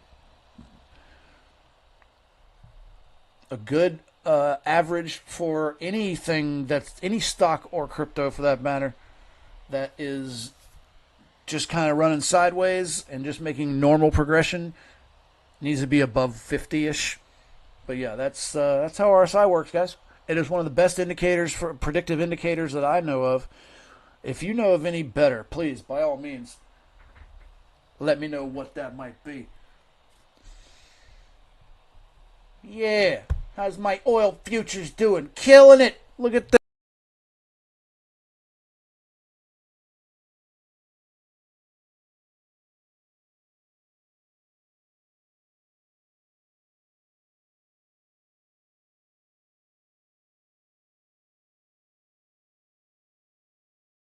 Stupid ass microphone decided to crap out on me. I'm back. Luckily, I have an echo in my ear and I know when it cut out. So I wasn't sitting here running my mouth to nobody listening. Even though technically I have a whopping 3 of you watching. Hey, I love you for being here. Thank you. I appreciate you being here. I wish there was a voice filter I could put on just for shits and giggles. And now I'm running my mouth about meaningless stuff. But, yeah.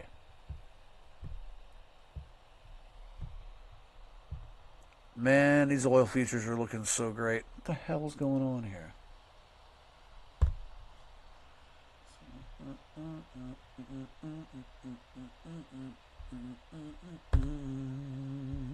What? No.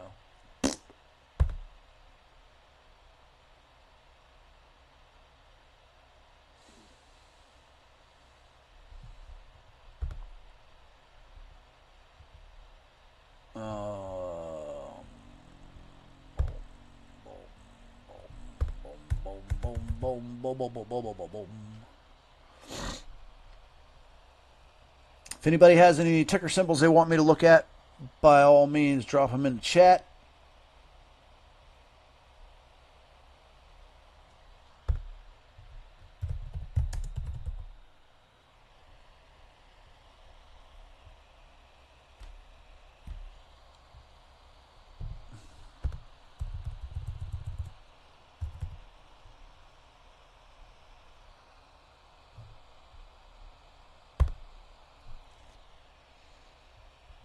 Ooh, look at that, baby. Wow. What the hell is this? Oh. March is still, we're still early in March. Give me my 1 minute. I would not encourage anybody to stay on 1 minute because I certainly do not. I just like having it on 1 minute charts when we're in the most volatile period of the market in the morning here at first. Yeah, we're still in the first hour? Huh. All right, there's your nano crude oil futures. I'm not sure if that's the one that I'm actually in on. Ouch. Yeah, guys, we are having a major bloodbath of a day in the stock market. Well, the S&P 500 at least. Why don't we check out the Russell 1000? Red. The NASDAQ. Red. The Dow Jones Industrial. Red.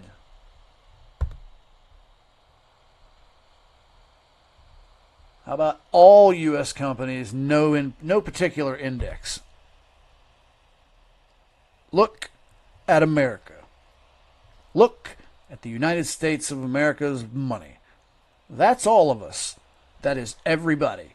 That is all United States companies. And it is all red. You've got some small winners here.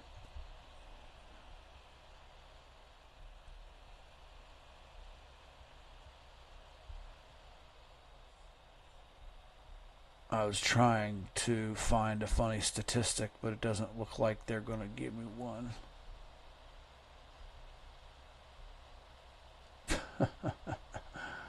Palantir.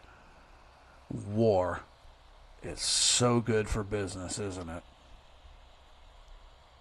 Like it or not, that is the truth. You know what I do enjoy doing from time to time, which I will do now for the sake of fun. I like to look at other countries' economies and their stock markets. Well, let's take a look at China. The Chinese market is doing fabulous, it would appear. Does it not?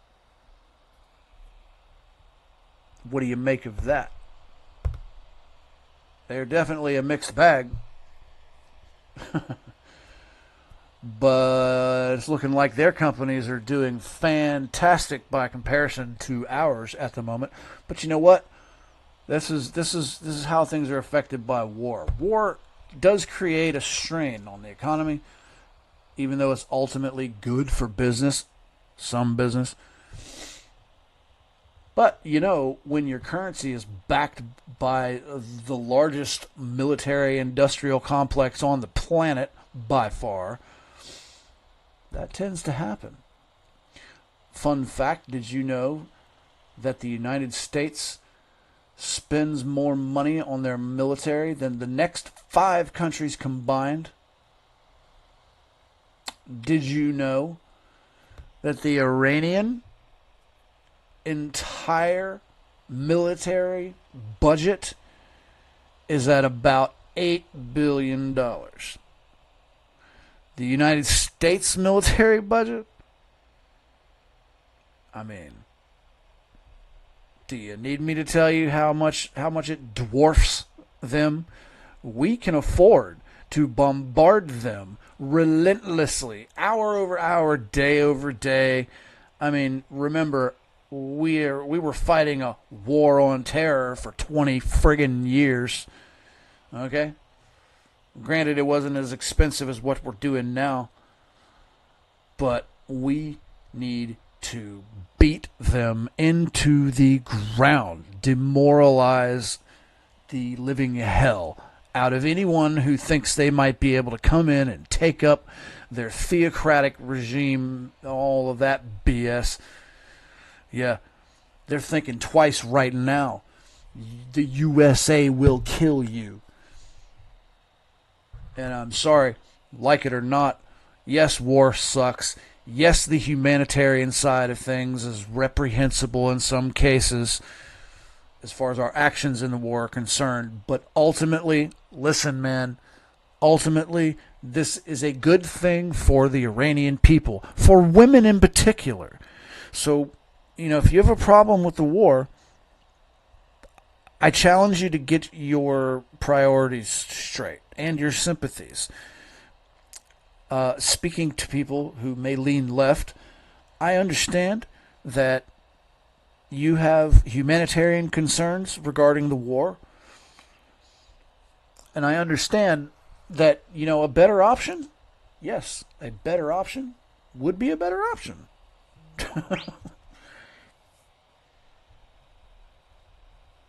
But how long were we going to let Iran get away with the atrocities that they've been committing for decades, all while screaming death to America on their televisions, on their propagandized news sources, and with their billboards? They had billboards on the street that said death to America. How long would that go on before they tried to follow through with such a threat? They've been saying it for decades. Now, right or wrong, I'm not going to get into whether they had good reason or not to feel that way, because depending on your perspective, you could be right, you could be wrong. That's the thing about opinions. But I'm sorry if it breaks your soft little liberal heart. But this was long overdue. Supreme Leader Ayatollah deserved to die like the dog that he was. For many reasons. Including being a part of some theocratic nonsense. I do not believe, and this is my personal opinion, you can disagree with me, and that's fine. Don't let it make you mad, okay? But religion has no place in government. Now, yes, the United States sense of morality and our laws are based on inherited Christian values. I do understand that.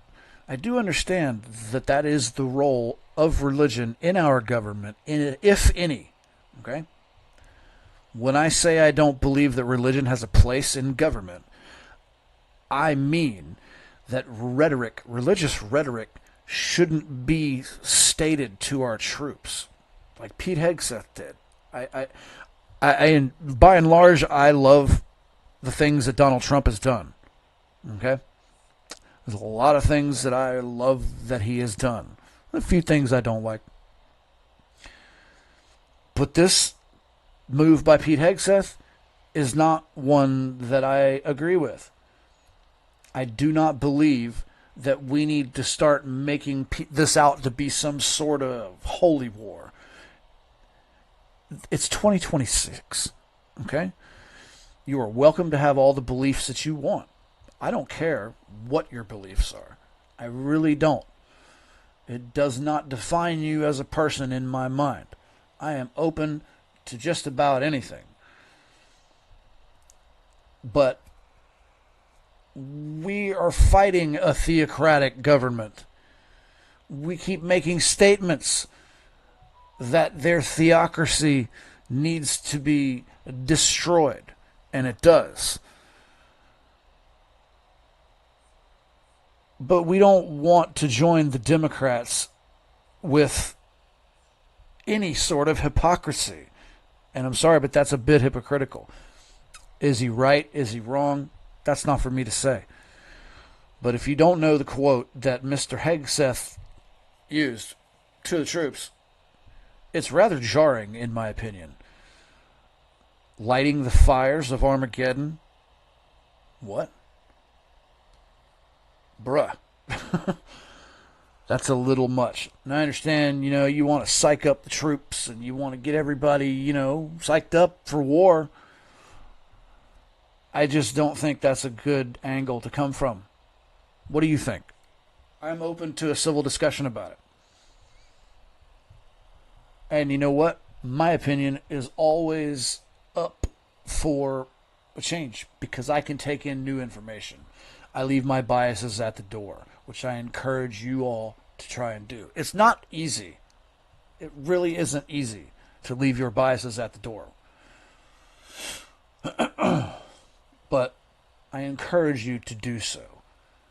Families are being torn apart in this country, in the United States. Now, torn apart sounds brutal. And on the surface, it's not quite as brutal as those words may make it sound. But I speak from the experience of losing family members to politics recently. I take this very seriously. I'm sorry if I sound like I'm all over the place. It's something I'm very passionate about, and it upsets me.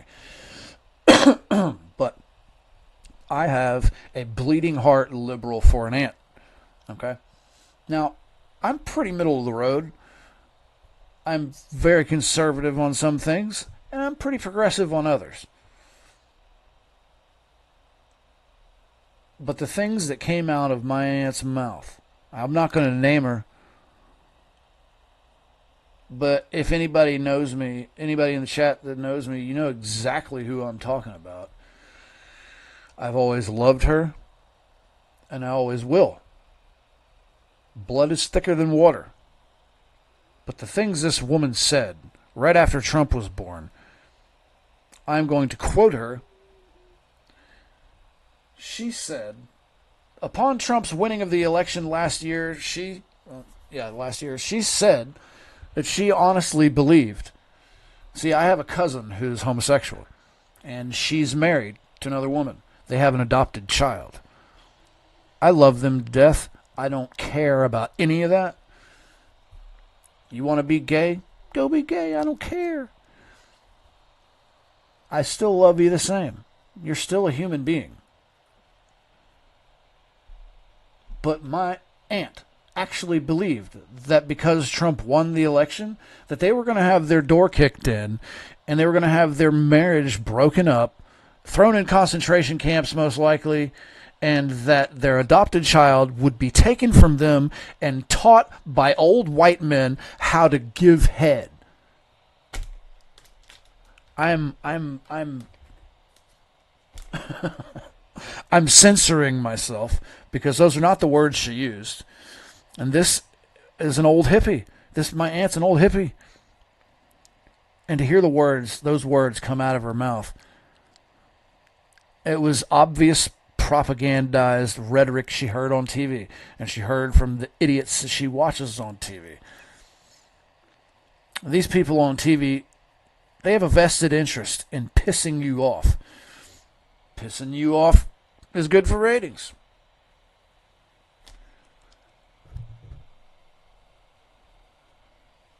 But it makes me sad because since then, as with most people today, you express one view that leans in either direction, and someone from the opposite side automatically assumes that you subscribe to everything that side subscribes to. I just told you I'm pretty middle of the road. There are progressive ideas that I vibe with, and there are conservative ideas that I vibe with. I am mostly conservative, but I lean left on a few things.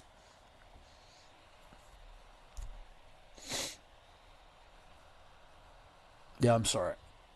It's upsetting me, and yeah. So, based on that, I encourage all of you to reach out to anyone that you once loved and cared about, that you may hold differing opinions with. Find the common ground. Don't let the propaganda in the news that is everywhere, mostly on social media, because I can get away with it on social media. But don't let these people who are actively trying to drive a wedge between people and keep us divided, don't let them win. The divide and conquer trope is alive and well in America. Because as long as you're kept divided, you're easier to manipulate.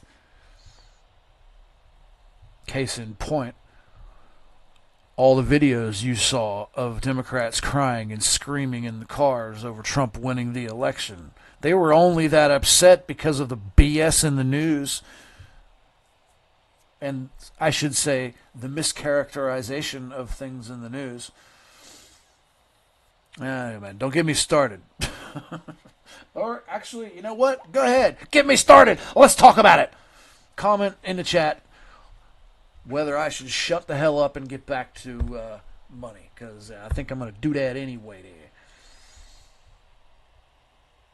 NVIDIA. What?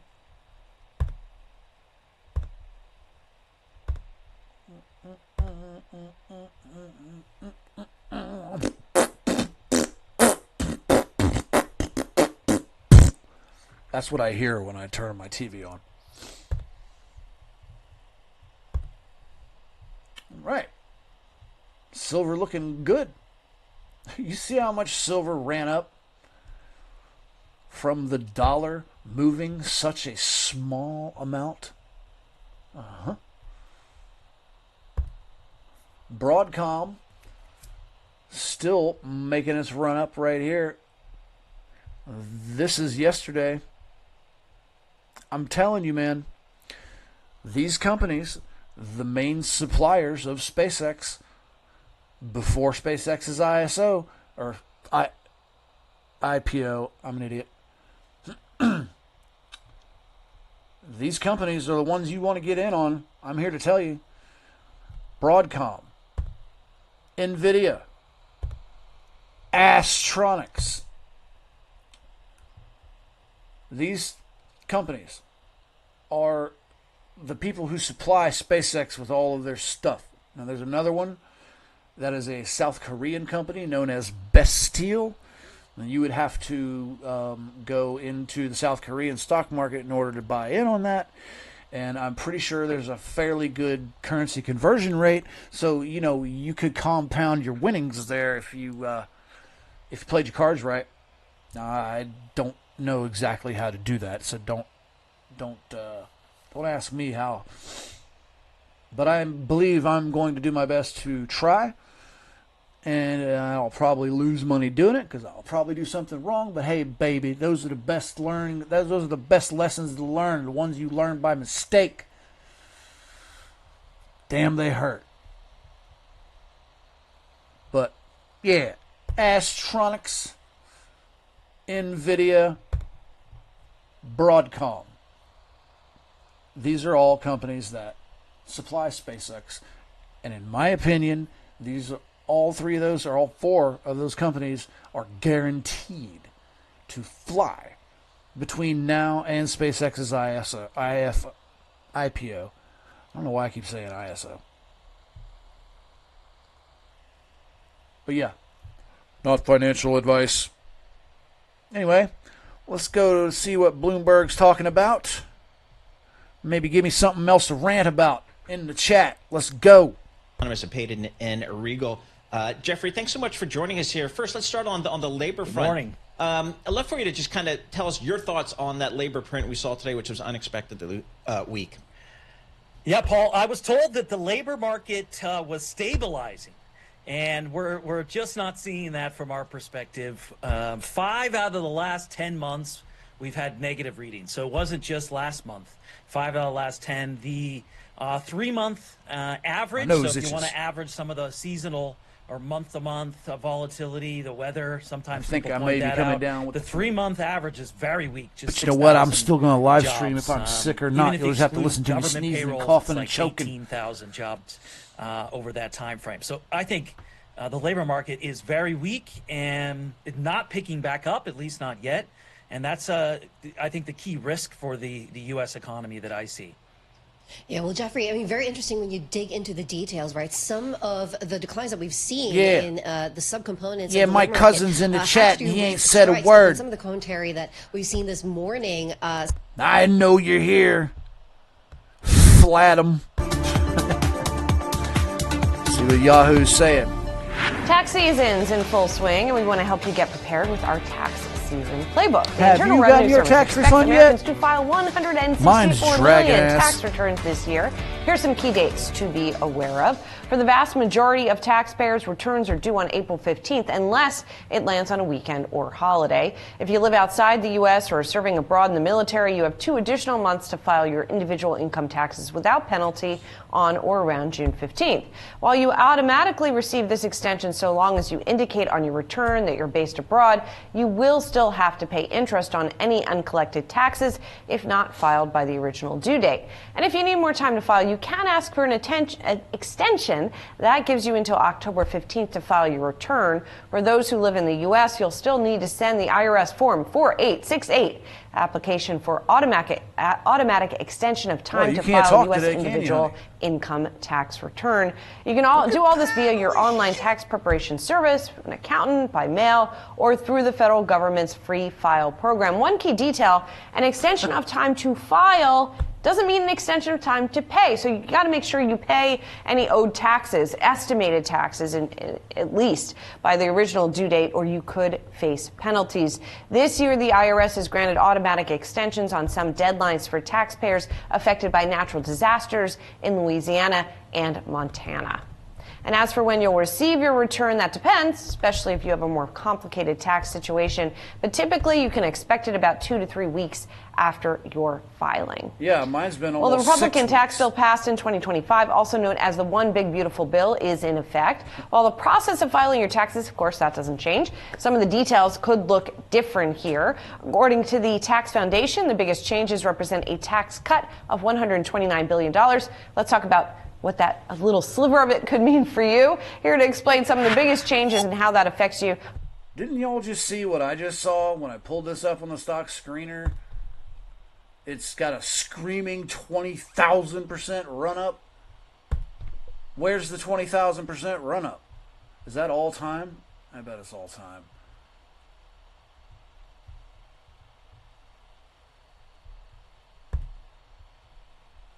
Yeah, not me. No way.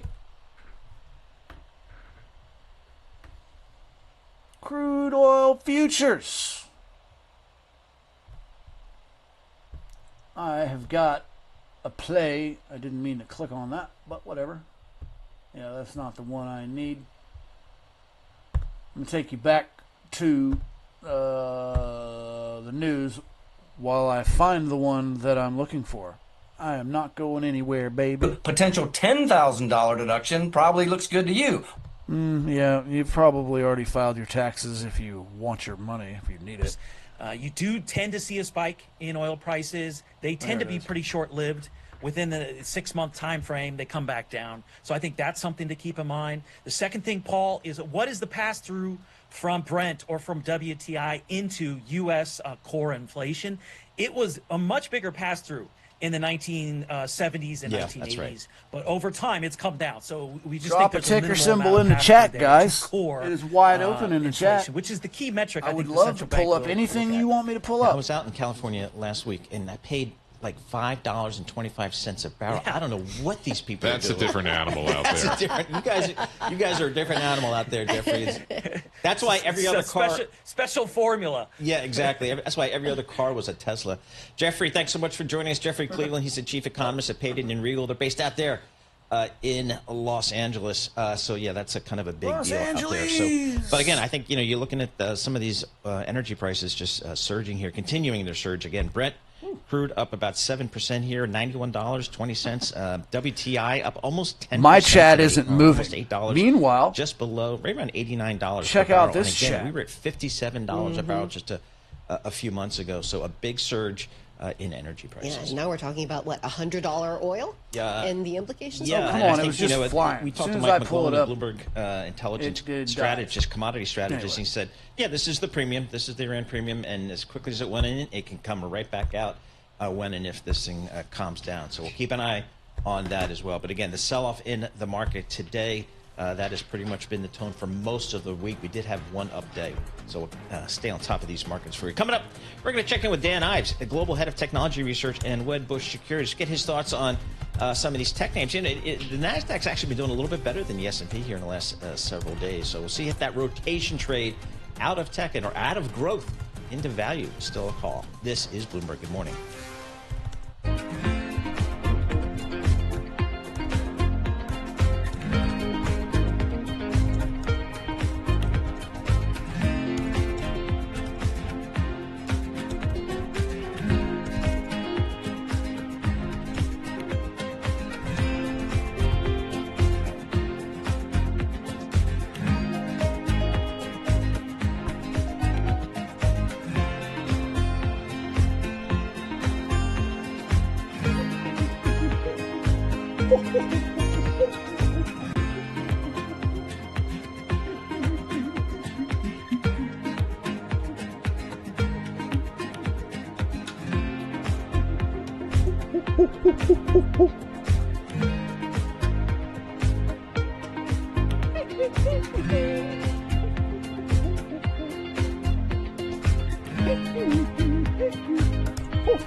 This is what happens when I go too long without smoke. But I don't want to leave you guys. I don't want to leave you wonderful people. I'm here to provide a service.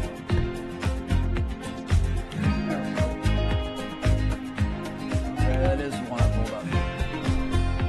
Look at the oil futures, man. It speaks for itself. It speaks for itself.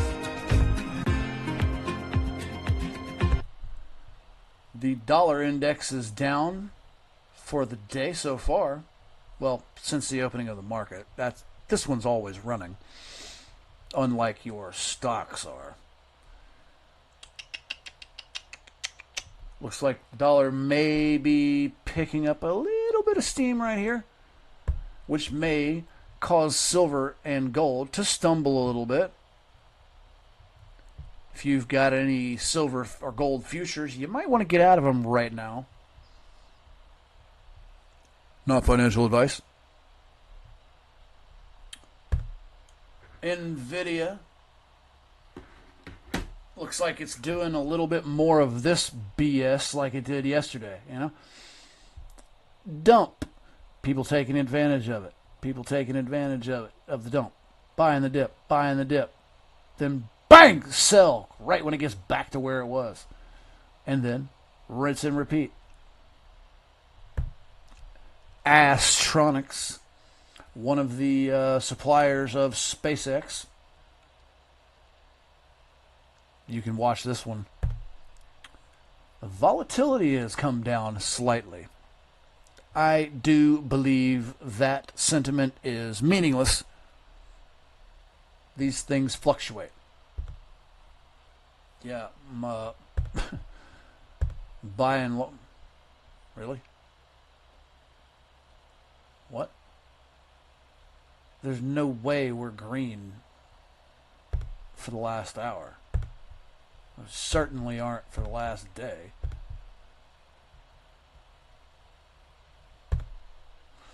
Now this is the volume heat map. The lighter the blue, the more money throughput. The darker, the less money. I think that's a pretty shade of blue. Real smurfy.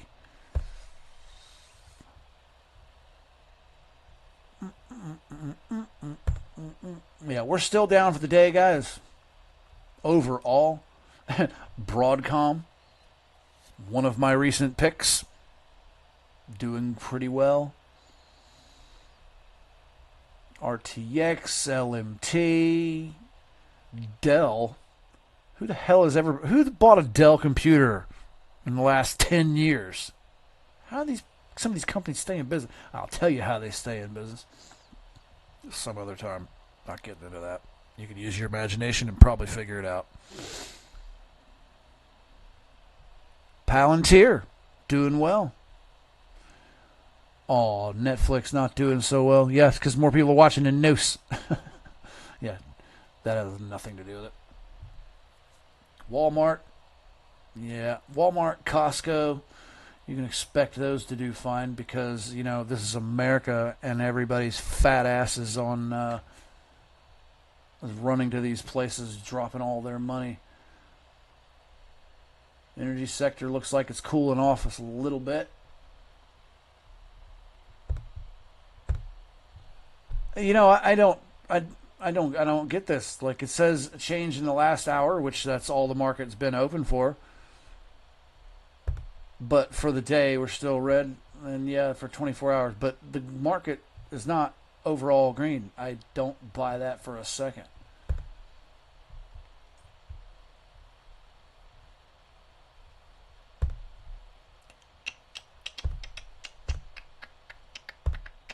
Ooh, wow. Look at Magnolia Oil. Oh, shit. I'm wondering why NVIDIA wasn't showing up. Yeah, I mean, I'm seeing mostly red. Apple down 1.25%. Google doing nothing. Microsoft pretty much the same thing. Amazon down a little. Meta's down. I think Meta and Facebook are a blight on mankind and they need to die. Tesla. Berkshire Hathaway. Let's take a look at one of the world's, if not the world's, most expensive stock. Tell me how many shares you have. Cracks me up. This is what happens when you never split your stock, right? Old Warren Buffett.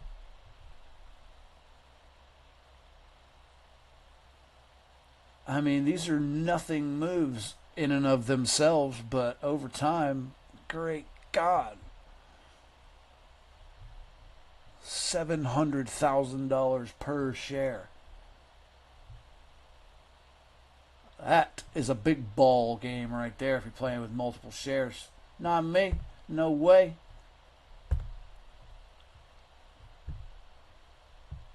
Tell you what, the first person to donate 1 share of Berkshire Hathaway to me,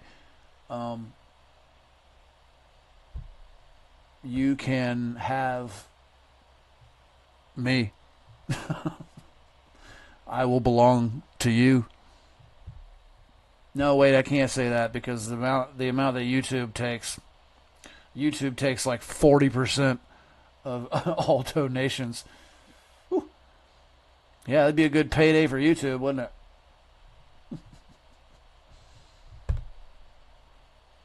Volatility's come down a good bit. That's good.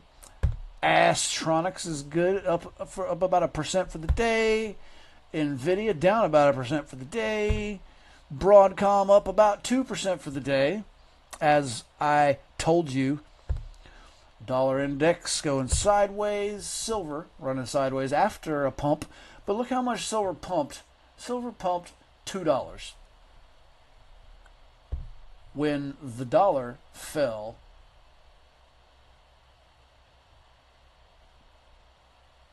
1%.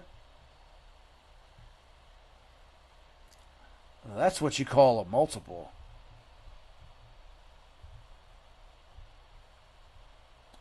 Let's see what Bitcoin's doing, shall we?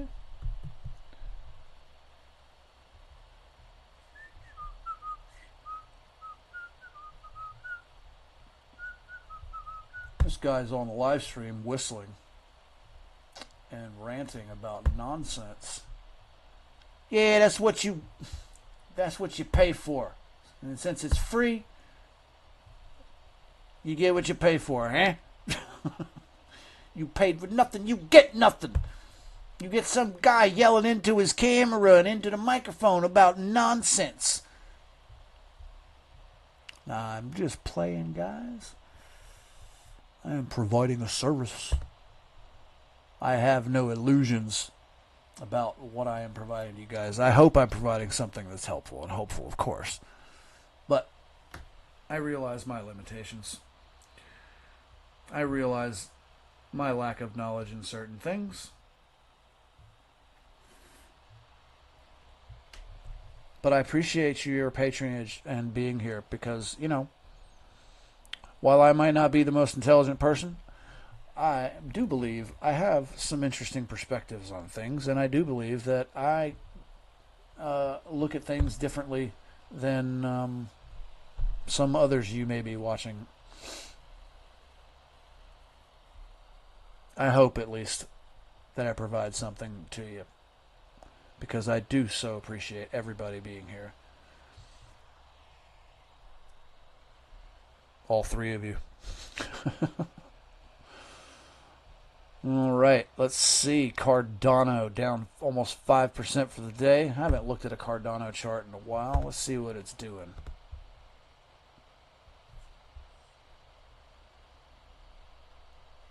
Shitting the bed, apparently.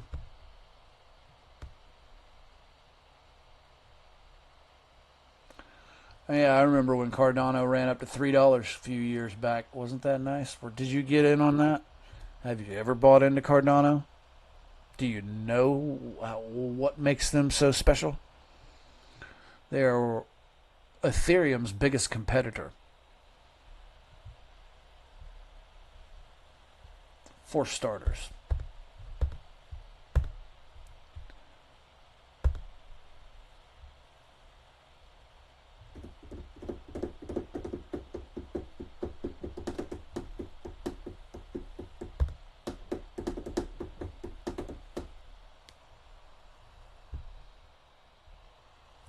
Looks like Bitcoin's doing a bit of a bounce here.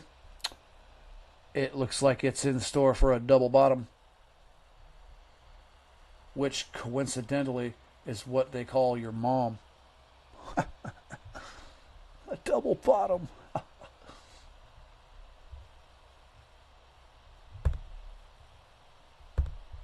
All right, stock heat map. Over the last hour, looks like we're flattening out. Still red for the last 24 hours. but I'm glad to see things leveling off a little bit. If you wanted to characterize the entire market in terms of RSI, we were running a little hot in the red. So it was due for a cool down.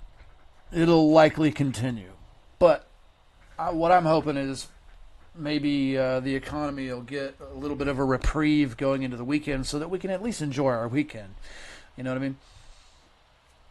Which I do hope everyone has a wonderful weekend. I hope you're having a wonderful Friday. Drop your comments in the chat and give me something to look up. Otherwise, I'll just keep here running my mouth about nonsense.